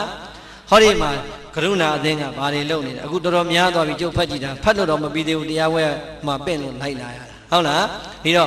့တခါတည်းနာရေးကူညီမှုတဲ့လှုပ်လာလိုက်တာအောက်ဆီဂျင်ဘူးလူသားတွေအခုဆေးရုံနဲ့လုံးမယ်နောက်ထပ်လည်းလှူစရာတို့သူတို့မှတန်းစီပြီးတော့စီမံကိန်းတွေဆွဲထားတာပြိဿကစီးနေတဲ့မိဘနှစ်ပါးကိုမတိကြအောင်ဆောင်ပြီးတော့ပြစ်မထားရဘူးဟုတ်လားလက်ကလေးတို့1000များတဲ့ထင်တဲ့အဖေနဲ့တွေ့ရင်1000ကိုတန်းအမှုမခံရဘူးအဖေကရုဏာအသင်းကလေအောက်ဆီဂျင်ဘူးတွေလှူနေတယ်ဆေးပေးကန်းနဲ့လုံးမှာတဲ့အဖေ1000လိုက်လှူလိုက်ပါလားဟော1000ထွက်လာပြီနောက်တစ်လလောက်ကြာရင်သူတို့စီမံကိန်းထဲမှာဘာတွေပေါ်ပြန်ပြီ1000လောက်လှူလိုက်ပါလားဟော1000နဲ့ပြောတော့10ကပြည့်တော့1000အဲ့ဒီလိုတဆင်းပြီးတဆင်းသွား1000 10ကပြောတော့တသိန်းမိဘနှစ်ပါးရဲ့သဒ္ဓါတရားကိုလက်တွေ့နဲ့ပြပြီးတော့ခေါ်ရင်မိဘနှစ်ပါးတိုင်းပါပါတယ်ဟုတ်လားမမြင်ရသေးတဲ့ဟိုဘယ်နိုင်ငံမှာဘာကြီးလုပ်နေတယ်လှူပါလားဆိုတော့အစာတွေကကစီနေတဲ့လူဘယ်လှူလိုက်မလဲမြင်နေရတဲ့ဟောဒီမှာမကွေးမျိုးကကရုဏာအသင်းပြိဿအဝေးကြီးမဟုတ်ဘူးလုပ်နေတဲ့လုပ်ငန်းတွေအများကြီးမရှိဘူးလားတခုရင်လက်ညှိုးထိုးပြပြီးတော့အဖေတို့မေတို့လှူပါလားအဖေတို့မေတို့ရှာထားတာတွေဘာလို့မှလည်းသေသွားရင်ကိုယ်တော့ပါမှာမဟုတ်ဘူးကျမတို့ကလည်းဝိုင်းဝန်းတာတို့ခေါ်နေတာပေါ့ရေစက်ချတာမြင်နေတာပေါ့ဒါပြောလိုက်စမ်းမအောင်မလေးလှူမှာပါဟုတ်လားအဲ့တော့ပြိဿရဲ့သားသမီးကအစည်းအရုံးကောင်းမှလည်းမိဘကပါတာအဲ့တော့သားသမီးကလည်းငြိမ်ပြီးမိတ်မနေမလွင်တဲ့နေပေါ့သင်ရင်တို့အမွေတွေအများကြီးရတာပေါ့ဟုတ်လားအဲ့ဒီလိုလည်းကြိတ်မနေရဘူးဟုတ်လားအဲ့တော့သားသမီးနဲ့မိဘစီယုံရေးကောင်းတဲ့နီးလေးတနည်းပေးခဲ့ရအောင်မလားကျုပ်ရဟန်းမတရားကျုပ်နဲ့အသက်အတူတူပဲသူကရဟန်းခန္ဓာလို့ရဟန်းမပြောတာဘုံဘုံရေးတဲ့ပိဋကတ်သုံးပုံလှူကျင်လို့တဲ့လှူမောလို့ဟဲ့ပိဋကတ်သုံးပုံပါဠိတော်ထာဂရတိကဗီဒီယိုအစုံဆိုရင်ခုဆိုရင်8သိန်းလောက်ကြတယ်ဆိုမလေးကြပါစေတဲ့လှူမှာတဲ့အဖေတို့အမေတို့အတွက်ကိုလှူပေးကျင်တာတဲ့လှူပေးဆိုပြီးလှူလိုက်ဟုတ်လား8သိန်းခွဲလောက်ကြလဲကြတော့သူကရေစက်ချတဲ့နေ့ကျတော့ဘုံဘုံတော်လည်းရေစက်ချတဲ့နေ့ကျရင်အဖေတို့အမေတို့ရှိကြရင်3သိန်းပဲကုန်တယ်လို့ပြောနော်တဲ့ဟာလောကကြီးကနေတမျိုးကြီးပါလားလို့သူများတွေက3သိန်းလူပြီးတော့330ကျွားကျင်တာလို့နေ့ညမှာ8သိန်းခွဲကုန်တဲ့လူ3သိန်းပဲရေစက်ချရမယ်ဆိုမဟုတ်သေးပါဘူးမဟုတ်ဘူးဘုံတဲ့အဖေအကြောင်းနဲ့သိတဲ့အတိုင်းပဲသူက3သိန်းအထိဆိုရင်ပြုံလေးနဲ့လှူတယ်တဲ့3သိန်းကျော်သွားရင်မကျင်တတ်ချင်ဘူးတဲ့အဲ့တော့ကဲမထူးဘူးတို့မောင်နှမပေါင်းပြီးတော့မုတ္တဝါဒကံလေးလွန်ကျူးလိုက်ကြတာဗောဆိုလားအဲ့ဒါကျုပ်ကအလူလာတဲ့နေ့ကျတော့ဒကာကြီးပြောဒကာကြီးဒီမှာကောင်းမှုရှင်ထိုးထားတာတွေ့လားဟာတပည့်တော်ကောင်းမှုရှင်ဘသူလှူထားလဲဒကာကြီးသမီးလှူထားတာလို့ဒကာကြီးအဲ့ဗီဒီယိုရောစာအုပ်တွေရောအကုန်လုံးဝမ်းဆက်မှာ3သိန်းပဲကြားတယ်ဆိုတော့အဲ့တော့ပြိဿကြီး तू ကသဘောတွေကြားနေတာအဲ့တော့လေကဲအဖေရေစက်ချတော့ရောပြုံကြီးနဲ့ပြီးမသွားဘူးလားသားသမီးလိမ်မာတော့အဖေလည်းပဲပြုံးတယ်အဲ့တော့တို့မကွေးမျိုးကဒကာဒကမတွေအဖေတို့အမေတို့ဟုတ်လား10သိန်းလောက်လှူပြီးတော့3သိန်းလောက်ရေစက်ချတာလိုချင်လည်းကျုပ်နဲ့ညှိကျင်လာခဲ့ပါဟုတ်လားခွင့်ကြည့်လို့ရပါတယ်ဟုတ်လားဟောကျုပ်တော့မဟုတ်ပါဘူးနိုင်ရေးကုညီမှုအသင်းတော့ပါကရုဏာရှင်များအသင်းကိုလူချင်းပြောတာပါဟုတ်လားအဲ့တော့ဘာပဲပြောပြိဿကြီးသားသမီးပါနှပ်ဖို့မလိုအပ်ဘူးလားလိုအပ်တယ်ကျုပ်တို့ယဉ်ကျေးတဲ့ဒကာကြီးတယောက်ရှိတယ်ဟိုဟောမှနေတာကွမ်းညံကုန်းမှနေတာသူ့အိမ်သွားရင်လေဒကာကြီးလမ်းစိပြက်နေလို့ဝင်း2000လောက်တော့ကျုပ်ချီးလိုက်ပါအောင်လှူလိုက်ပါအောင်ဆိုရင်လှည့်မကြည့်တော့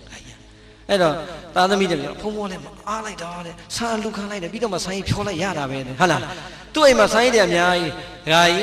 ဒကာကြီးတို့စီမှာစားတဲ့ဆန်းအဆင်ပြေတယ်ဗျာအကြောင်းရောင်းတယ်ဘယ်လိုလုပ်စားမှမသိဘူးဒီဆန်းလေးများအကြောင်းလှူလိုက်တော့အာ2အိတ်လှူလိုက်မယ်ကိုတော့2အိတ်လှူလိုက်မယ်ဘာရမလဲအဲ့ဒီနေ့သင်္ဘောစိတ်မှာမထားခဲ့လိုက်တာဟုတ်လားဈေးကအဲ့မှာနေရတယ်အဲ့တခါကျတော့ပြိဿကြီးလူကြီးတွေကဗာကြံဖန်ပြီးတော့ကစီနေတာသူတိုင်းနေမှာတိုင်းတာအဲ့တော့ငွေဆိုရင်မထိနဲ့မရဘူးရွှေဆိုရင်မထိနဲ့မရဘူးဆန်ကြတော့ရတယ်စီကြတော့ရတယ်အဲ့ဒါမနေ့ကညာစီနဲ့ခေါ်ဆိုလဲခေါ်ပေးမယ်ဟုတ်လား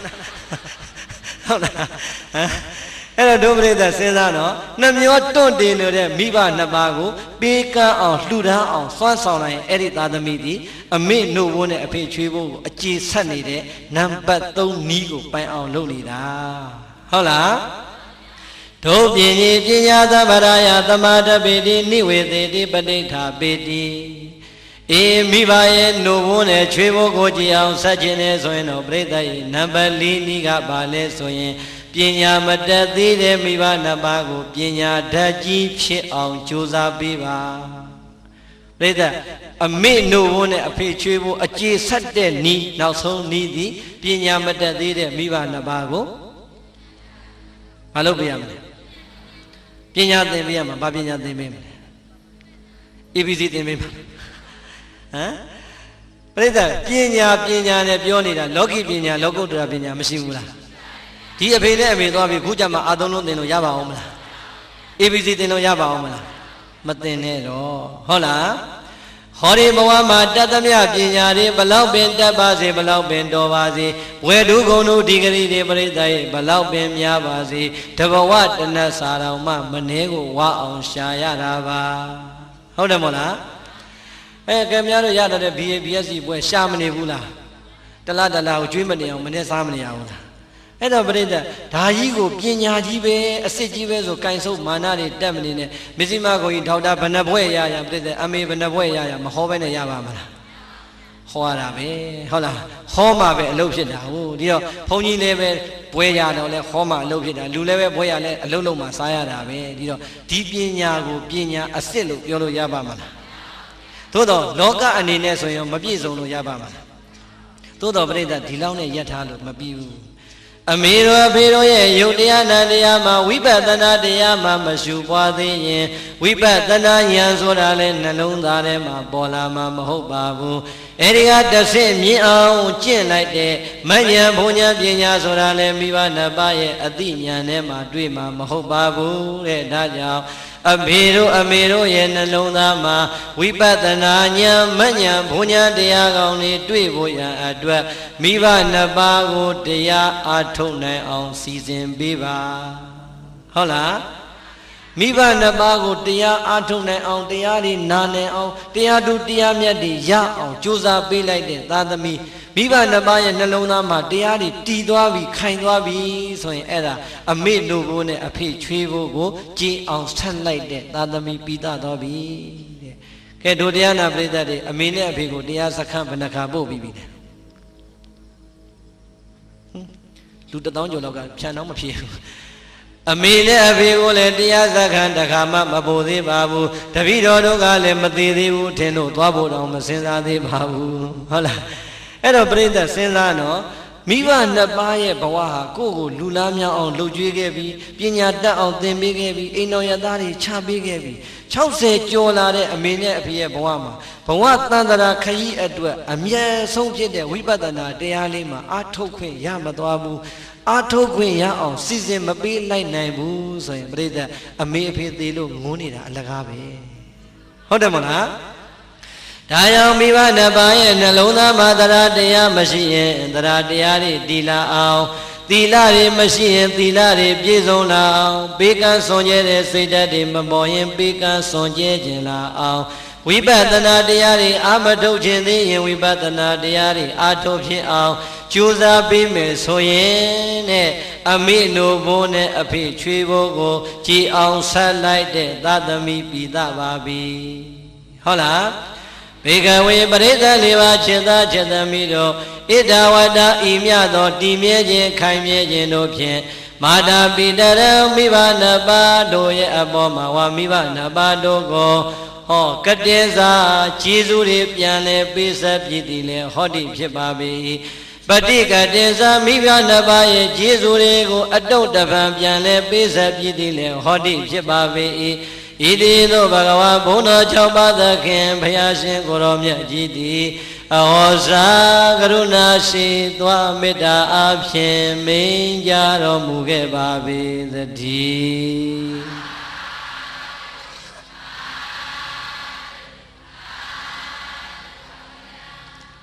ပရိသတ်ကြီးကျမ်းဖန်ပြီးသာဓုခေါ်လဲရတာဟုတ်လားဘယ်နှချက်ပြီးသွားပြီလဲဘယ်နှချက်ပြီးသွားပြီလဲစောစောဘယ်နှချက်ပြီးသွားပြီလဲ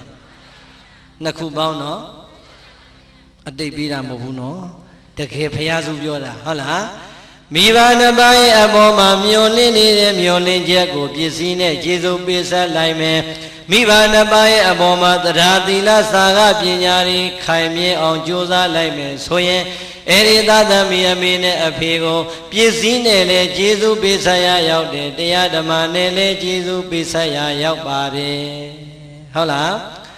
ပြိဿတော်လူတအုပ်ကြီးအကျယ်ကြီးဆိုမယ်သာဓုခေါ်တာကြတော့မော်လမြိုင်လောက်မကျယ်ဘူးသာဓုကြည့်ရတာဟင်းမကောင်းမဲနဲ့စားလာပုံရတ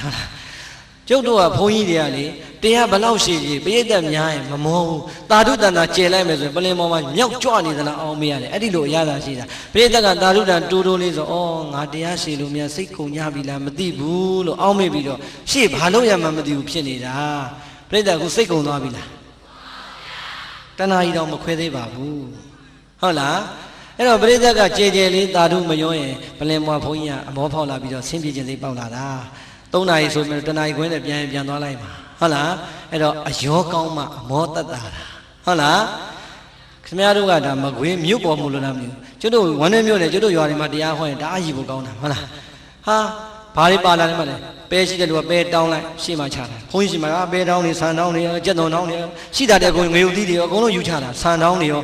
ာအဲ့တော့ကျွတ်တို့ဒေသမှာပြောပါတယ်ဒကမာကြီးတယောက်ကတရားပွဲကျင်းပတာဥဆောင်တာပေါ့လေကဲညကြရင်လာခဲ့ကြအောင်ဗာတိန်ထောက်တိန်ဝင်ထွက်မိုးလင်းရတဲ့တေဝါလုံးပတ်ပြီးတော့စီယုံလိုက်တာပြိဿရဲ့ညတရားပွဲလာရောက်သွားတယ်သူအိမ်မပြန်သေးဘူးအဲ့တော့တရားပွဲအချိန်လေးရောက်ရွာတွေကလာကြတာပေါ့ဆန်တောင်းစီတောင်းပဲတောင်းငရုတ်ဒီသူ့ဟာတူတောင်းလေးတွေနဲ့လာကြတာ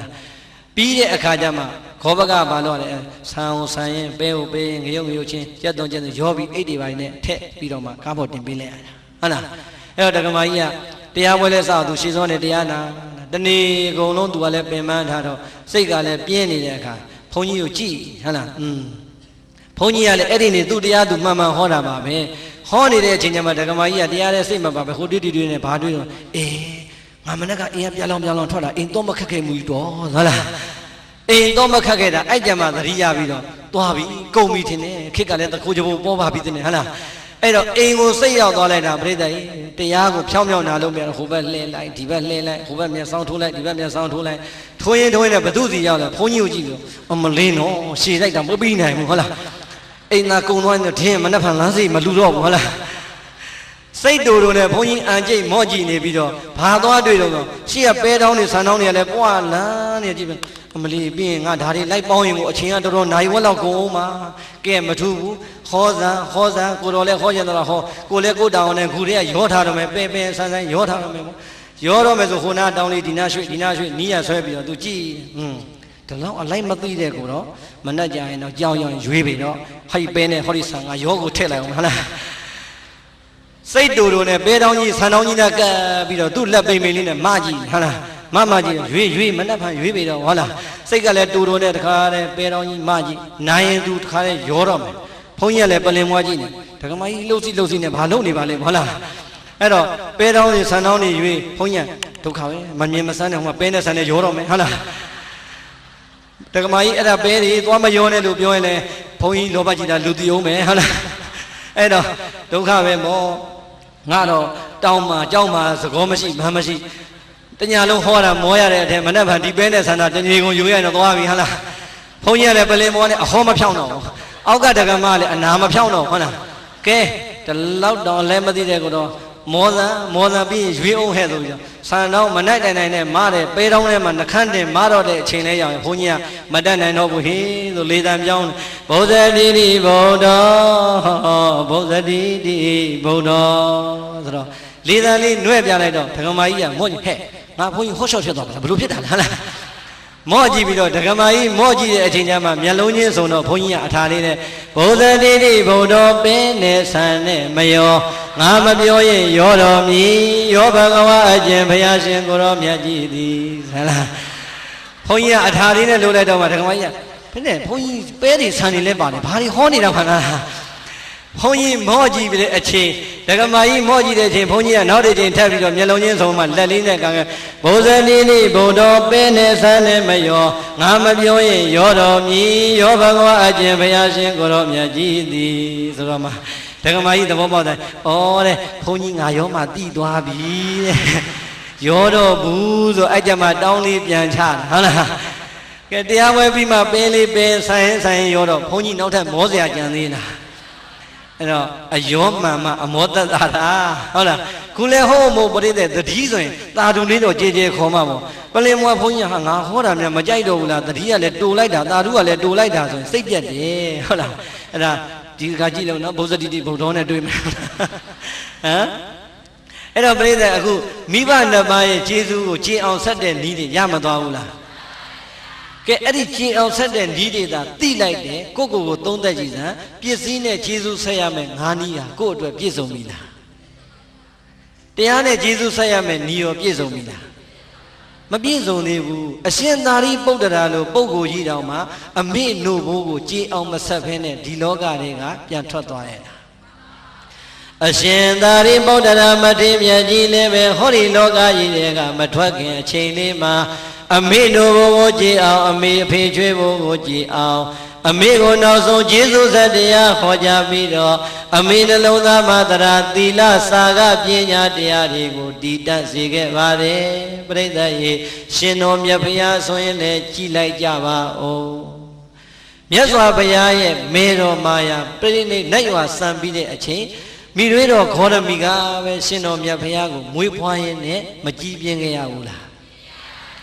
ဒီတော့မေတော်မာယာ9ရက်အတွင်းနတ်ရွာဆန်သွားတဲ့အခါကျတော့မြတ်စွာဘုရားလူလားပြောင်းလို့သားကြီးလူလားဖျားဖြစ်တဲ့အချိန်မှာအမေလောကမှာရှိသေးရဲ့လား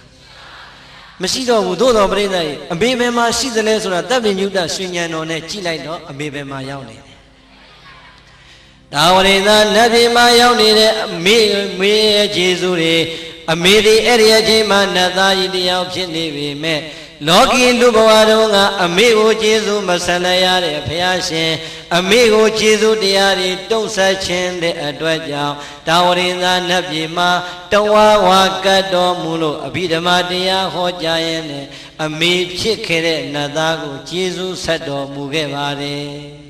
ကဲမြတ်စွာဘုရားရောကျေးဇူးမဆက်ဘူးလားဆက်တယ်မြတ်စွာဘုရားကျေးဇူးဆက်တရားဟောကြားလိုက်မှမေတော်မိနတ်သားဟာအဲ့ဒီအချိန်ကျမှသောတာပန်တည်တာဟုတ်လားဒီတော့အရှင်သာရိပုတ္တရာမထေရမြတ်ကြီးကျေးဇူးအဆက်ကောင်းတဲ့အတွက်ကြောင့်အမေဒီဘုရားတရားသံဃာယရဏမြတ်သုံးပါးကိုယုံကြည်သွားတယ်သီလပြည့်စုံသွားတယ်ပေကံစွန်ခြင်းလူရန်သွားတယ်ယုတ်တရားနံတရားအပေါ်မှာဝိပဿနာတရားတွေနဲ့ရှုမှတ်ပွားများလို့အထုံတော်မူသွားပါတယ်ရှင်တော်မြတ်ဘုရားရဲ့ကျေးဇူးအဆက်ကောင်းတဲ့ပုံစံတွေကြောင့်မေတော်ဖြစ်ခဲ့တဲ့နတ်သားနဲ့တကွာဒါဝရိန္ဒနတ်ပြည်ကနတ်တွေတော်သောတာပန်တည်တဲ့ပုဂ္ဂိုလ်တွေတည်ကြတယ်တရားတို့တရားမြတ်တွေနာကြားခွင့်ရတဲ့ပုဂ္ဂိုလ်တွေလည်းမြောင်များစွာရခဲ့ပါတယ်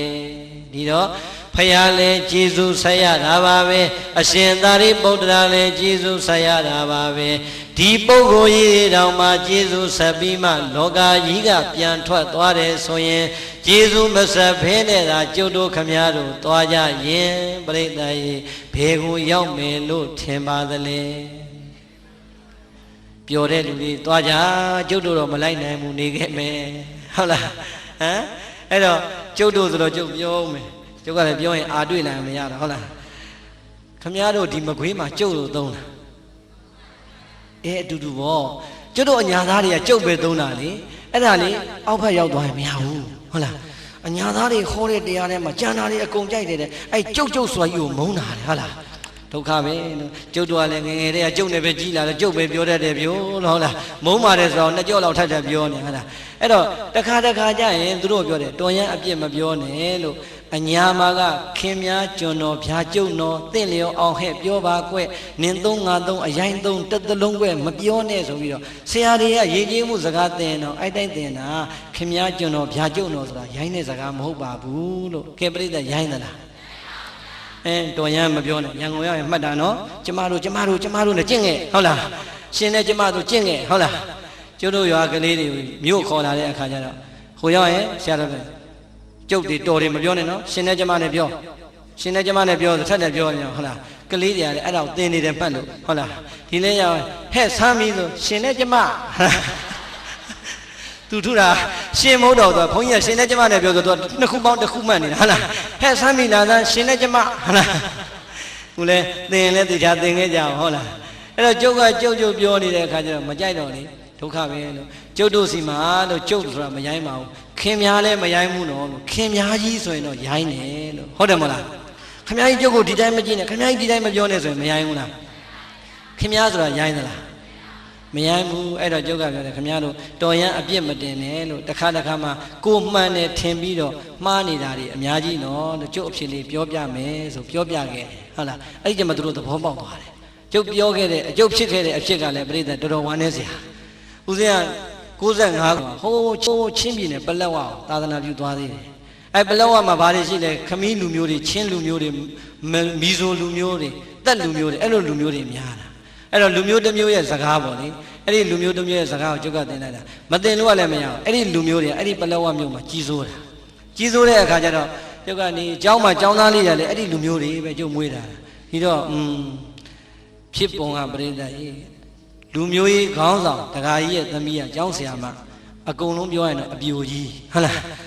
းသူကလည်းเจ้าဆရာမပြိုကြီးတစ်မျိုးလုံးကိုဩဇာညောင်းတယ်သူ့ကိုကြောက်နေရတာအဲ့ကျုပ်ကလည်းဒီကခတ်စွာသွားကိုတော့ဟိုမှာယဉ်ကျေးမှုသင်တန်းတွေပေးတရားတွေဟောဆိုတော့တခါတည်းယဉ်ကျေးမှုသင်တန်းပေးတဲ့အချိန်ပဲ तू ကလေဒီဘုန်းကြီးလာတာလေစွာလွန်းနေဆိုပြီးတော့ကလေးတွေကိုကျုပ်ယဉ်ကျေးမှုသင်တန်းပေးတဲ့စနေတနင်္ဂနွေကိုကျူရှင်မတက်မနေရကျူရှင်မတက်တဲ့လူစာမျိုးချပြမယ်ဆိုတော့ပရိသတ်ကြီးကျုပ်မှာစာမျိုးချတယ်မှမရှိပဲသူရှိတယ်သူစီပဲသွားကြတာပေါ့ကျုပ်ဟာငါကလေးတွေပဲရောက်ကုန်တော့ဆရာမကလည်းကျူရှင်မတက်ရင်စာမျိုးချပြမယ်ဆိုလို့တဲ့တပည့်တို့အဲ့ပဲသွားတော့မယ်ဆိုဟာဆရာမဒါတက်တက်ငါ့ကိုညစ်ပတ်တာပဲအဲ့နဲ့မထူးကျုပ်ကလည်းမာယာကောင်ဘာညာကိုလို့စီဝေးထိုင်ပြီးတော့ဒါကျုပ်ရက်ကိုတော့မလုပ်ကြပါနဲ့ကျုပ်ကိုပေးပါဆိုမေတ္တာရက်ခံတော့မာယာကဥက္ကဋ္ဌရက်လေဆရာမတဲ့ကို့လို့ကိုလို့ပါဒါမှန်ပါတယ်ဆရာမစနေတနင်္ဂနွေဘယ်တော့စာသင်မှုလို့ဒီစာသူ့ဟာသူဆရာတော်သူ့လို့သူလုပ်ပါစေဆိုတော့ကျုပ်ကနိုင်သွားတယ်ပေါ့နိုင်သွားတယ်ပြိဿကြီးကျုပ်စာသင်ခွင့်တော့ရတော့တယ်ဆရာမနဲ့ကျုံနေရတော့ရှင်ကန်းကိုပြတ်ရောက်တာဟုတ်လားမြို့လေးကတစ်မြို့လုံးမှာလမ်းတစ်လမ်းနဲ့ရှိတာကျုပ်ကကျောင်းကထွက်လာရင်လည်းဒီလမ်းသူကအိမ်ကထွက်လာရင်လည်းဒီလမ်းသူကယုံလာရင်လည်းဒီလမ်းကျုပ်ကကျောင်းလာရင်လည်းဒီလမ်းဆိုကျုပ်တို့နှစ်ယောက်များဘလောက်မေတ္တာရှိစေကျုပ်ကိုမြင်ပြီဆိုရင် तू ကနီးရအိမ်ဝင်သွားတာဟုတ်လားကျုပ်ကလည်းသူ့မြင်တာနဲ့နီးတဲ့နေရာဝင်ချပါလားတခါတည်းက तू သွားတော့ပြီကိုသွားတော့ပြီလို့ထွက်အတက်ပြန်ဆုံးနေလားအဲ့ဒါလောက်ဒီမေတ္တာရှိတာအဲ့တော့လေဘလို့မှညှိလို့မရဝန်ထမ်းတွေကလည်းနည်းနည်းလေးအရာရှိတွေကကိုဗမာလေးကနည်းနည်းလေးဆိုသူတို့ကလည်းစိတ်မကောင်းကြပေါ့ညှိကြပြောကြဘလို့မှမရအဲ့တော့သွားပြီ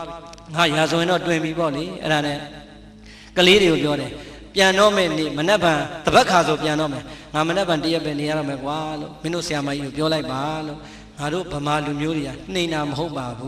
းကို့အလုပ်ကိုလုပ်တာအကြောင်းမညီညွတ်လို့ဖြစ်သွားတာပါမင်းတို့လည်းလူမျိုးရေးအစွဲတွေမထားနဲ့တော့အာသားတို့ကဘာမှမပြုတ်ဖုံဖုံနဲ့မင်းတို့တောင်းပန်လိုက်ပါကွာလို့ငါအကိုစားပြောလိုက်ပါလို့ဟာမတောင်းပါဘူးလေဖုံဖုံကိုယ်တိုင်ပြောလိုက်ပေါ့လေသားတို့ဘိန်းနာမှာနေပေးမယ်ဟာစင်ပြေလိုက်လားဟုတ်လားမင်းတို့တော့လို့ငါ့ကိုဘာတွေပြောခိုင်းမှာဟာဘုံဘုံနဲ့တပည့်တော်တို့လူမျိုးစကားနဲ့ပဲပြောလိုက်ပေါ့တဲ့အဲ့ဒါဆိုရင်ဆရာမသဘောကျပြောကွာဒီငါမင်းတို့ငါဗမာဝက်ကြပြောပြမယ်မင်းတို့ငါမင်းတို့စကားနဲ့သင်ပြတာငါပြောမယ်ဆရာမတယောက်နဲ့တယောက်ခွင့်လို့ကြပါစို့ငြိမ်းချမ်းကြပါစို့ကြိုလည်းပြန်တော့မှာငါအဲ့ဒါပြောချင်တယ်ဆိုဟာဘုံဘုံလွယ်လေးဘယ်လိုပြောရမလဲဆရာအမရွေစီနာဖို့လို့ပြောလိုက်တယ်ဟာအမရွေစီနာဖို့ဆိုတာဘာလဲဟာငြိမ်းချမ်းကြပါစို့ခွင့်လို့ကြပါစို့လို့ပြောတာဟာကောင်းလိုက်တဲ့စကားကွာဟာလားကြက်တာအဲ့ဒီညာပေးမရောနိုင်ဘူးတန်းလျှောက်လက်ဟန်ချင်ရနဲ့မျက်နှာဆရာမအမရိစီနာဘူးဟဲ့ဟာလားပဲလေးနဲ့ဟာလားမနဲ့မိုးလေးပြောဖို့တော့ကိုစကားထစ်မှာဆိုဆရာမအမရိစီနာဘူးဟဲ့ကျင့်လိုက်လမ်းလျှောက်လိုက်တညာလုံးကျင့်နေတာအလုပ်ကိုဖြစ်နေဟာလားမနဲ့မိုးလေးကြတော့ကျွတ်တို့လက်ဖက်ဆိုင်မှာဆုံနေကြဟိုဗမာနည်းနည်းလေးပဲအရာရှိကျွတ်တို့ဒီနေ့ဆရာမကြီးလာရင်ခေါ်ရတော့ကျုပ်ဆရာမကိုနှုတ်ဆက်မယ်ဟာကောင်းတော့မို့ဆရာတော်ရဲ့တဲ့ကိုကဘုန်းကြီးပဲကိုဘက်ကဘာနာတိချပေးလိုက်တာကောင်းပါသူတို့ကလည်းဝမ်းနေသားနေတာခေါ်ပြအောင်သာခေါ်လို့မှသူတို့စကားနဲ့ကိုနှုတ်ဆက်ပါဘာစကားတော့မဟုတ်ဟာကောင်းတယ်ဆရာချမယ်ဟဲ့လားသူတို့ကလည်းလူပြောတွေဆိုတော့ဆရာမကြီးလဲလာအောင်ပြိဿကြီးဆောင်းလာလဲလာဆရာမလာအောင်နဲ့သူတို့လည်းခေါ်တော့လာတော့ရာရှိတွေဆိုတော့ဒီမှာလည်းဆရာတော်ကမနှက်ဖန်ပြန်တော့မှမလို့နှုတ်ဆက်မလို့တဲ့ကိုကလည်းပြုံးပါပဲမာနကိုအပြတ်ချထားတာဆရာမရဲ့လို့ကျိုးတို့လည်းဘာမဟုတ်တဲ့ကိစ္စလေးနဲ့ဗုဒ္ဓဘာသာအချင်းချင်းမကောင်းပါဘူးလို့ကျိုးလည်းမနှက်ဖန်ပြန်တော့ဆရာမလို့တယောက်နဲ့တယောက်ဒီလိုကြီးခွဲရတာမကောင်းပါဘူးလို့ကျုပ်ဆရာမဟိုလို့ဆရာမတို့စကားလေးနဲ့ပဲနှုတ်ဆက်ပါမယ်အမရိစီနာဘူးဆိုလားလက်ဖက်ရည်ဆိုင်မှာခုံနေပဲလေးနဲ့အမရိစီနာဘူးဆိုလွှဲတာလားအမလီပရိသတ်ငင်းငင်းရေးရတယ်မတင်တော့ဖုံဖုံတော်ဆိုပြီးတော့ဟာလက်ညိုးကြီးထိုးပြီးအင်းကျိတ်ပြီးဆောင်းနဲ့ထွက်တော့ဟာသွားပြီလို့ကိုကလည်းဒေါကန္တာပေါ့ဟာဆရာမရိုင်းလိုက်လားကွာလို့ချင်းချင်းနဲ့မေတ္တာကြီးတောင်းပန်တာတော့မှငါလာပြီးစော်ကားမော်ကားလှုပ်သွားရဲဆိုလေဟာဖုံဖုံအဲ့ဒါဘာပြောလိုက်တာလဲဟာဒါငင်းငင်းကြပါဆိုခွင့်လို့ကြပါဆိုလို့ပြောတာပေါ့လေကျုပ်ကလည်းချင်းချင်းနေရှင်းပြနေတော့နောက်ကလက်ဖက်ရည်ပြောတဲ့ကောင်နှစ်ဖူးပုတ်ပြီးထွက်လာဟာဖုံဖုံလှုပ်ချလိုက်ပြန်ပြီတဲ့ဟာဘာဖြစ်တယ်တော့ဟာကြီးကောင်လို့ဟာဖုံဘာလို့အဲ့လိုသွားပြောတာလဲဟာ မနှိညာငါတပည့်တွေမှာငါသင်တန်းတက်ထားတာတညာလုံးကျင့်ထားတာဒါအမရေစီနာဖို့ဆိုငြိမ်းချမ်းကြပါဆိုခွင့်လို့ကြပါဆိုမဟုတ်ဘူးလားဟုတ်တယ်လေတဲ့ဟုတ်တာဘာလို့သွားတော့စေတော့ဟုတ်တယ်ဆိုတာကမဟုတ်ဘူးတဲ့ဟာမင်းဥစ္စာရှုပ်ကုန်ဟုတ်တယ်မဟုတ်ဘူးဆိုဘာတော့ဟာမင်းဆိုဟုတ်တယ်ဆိုတာဖုံဖုံနဲ့တပည့်တော်နဲ့ဆိုရင်တော့ဟုတ်တယ်တဲ့တပည့်တော်တယောက်တယောက်ရံဖြစ်ပြီလားအမရေစီနာဖို့တကယ်ကြီးခွင့်လို့ကြပါဆိုငြိမ်းချမ်းဆိုဟုတ်တယ်အေးအဲ့ဒါငါပြောတာဒကမတွေလည်းကြတော့အဲ့လိုမရဘူးအဲ့လိုပြောလို့မရဘူးတဲ့ဟာဒကမတဲ့ဆိုဘာတိတ်ပဲထွက်တယ်အတူတူနေရအောင်လို့ပြောတာတဲ့အမလေးမားလိုက်ပုံအဲ့တော့ဟိုမှာအပြိုကြီးတော့အတူတူနေရအောင်ဆိုတင်းပြီပေါ့ဟမ်ပြောတဲ့လူကလည်းကြည်ဟိုဒီမှာဘာမှမရှိတဲ့ဟိုမှာကရုံသွားအဲ့ဒါဟောအန်ကျိတ်သွားတာတော်သေးတာငါကံကောင်းတာပဲလို့ယူနေဘက်ကလည်းမပေါက်ခဲ့တာတော်သေးတယ်အဲ့တော့တခါမားလို့ခင်ဗျားတို့ကိုမှန်တဲ့တမီးမားနေတာအများကြီးတော့ဟာလားအမရေစီနာဘုရားယောက်ျားကြီးဆိုတော့ငင်းညာဟုတ်တယ်တဲ့မိန်းကလေးနဲ့ကျတော့အတူတူနေရအောင်ဆိုတော့သွားပြီပေါ့ဟုတ်လားအဲ့ဒါကြောင့်ရန်ကုန်ရောက်ရင်အခြေအနေကြည့်ပြောနော်ရှင်နဲ့ကျမပိုင်းမလုံးနဲ့ဟုတ်လားအဲ့ဒါရန်ကုန်ကလူတွေအဲ့လိုပြောမှပဲသဘောပေါက်တော့တယ်ဟုတ်လားဒါတော့ဦးဇင်းတို့ပြောချင်တာကမိဘကျေးဇူးကိုခုကြည်အောင်ဆက်တဲ့နေ့ဦးဇင်းပေးပြီးပြီဖះရှင်ဆက်တဲ့အကြောင်းဟောပြီးပြီအရှင်သာရိပုတ္တရာဆက်တဲ့အကြောင်းဟောပြီးပြီဒီလောက်နဲ့သိရင်လည်းရပြီသို့တော့နောက်ထပ်ဇက်ကြောင်းတစ်ခုဟောခြင်းသေးတယ်တဏှာရီတော့အချိန်ကုန်မယ်ပြီးမလားသိကြပြီနော်ကဲသိကြရင်ပြီးတာပါပဲဟုတ်လားအားလုံးတို့ပရိသတ်တွေကျေးဇူးဆက်တတ်အောင်လို့ပါဟုတ်လားအမေတို့အဖေတို့ရဲ့မွေးကြွေးစုကိုဆက်တတ်ဖို့ရန်နှုတ်ဘိုးကိုကြည်အောင်ဆက်တတ်ဖို့ရန်ပြည့်စည်နဲ့ကျေးဇူးဆက်ခြင်းတွေလည်းသိအောင်ပြောကြားခဲ့ပြီးပါပြီတရားနဲ့ကျေးဇူးဆက်ခြင်းလည်းပဲဟောကြားခဲ့ပြီးပါပြီအရှင်သာရိပုတ္တရာမထေရမြတ်နဲ့ဘုရားရှင်တို့ရဲ့တရားဓမ္မနဲ့ကျေးဇူးဆက်တဲ့ဤလေးလည်းပေးခဲ့ပြီးပါပြီအေးမြတ်စွာဘုရားလက်ထက်တော်ကာလတော်ကယဟန်တော်တစ်ပါးရဲ့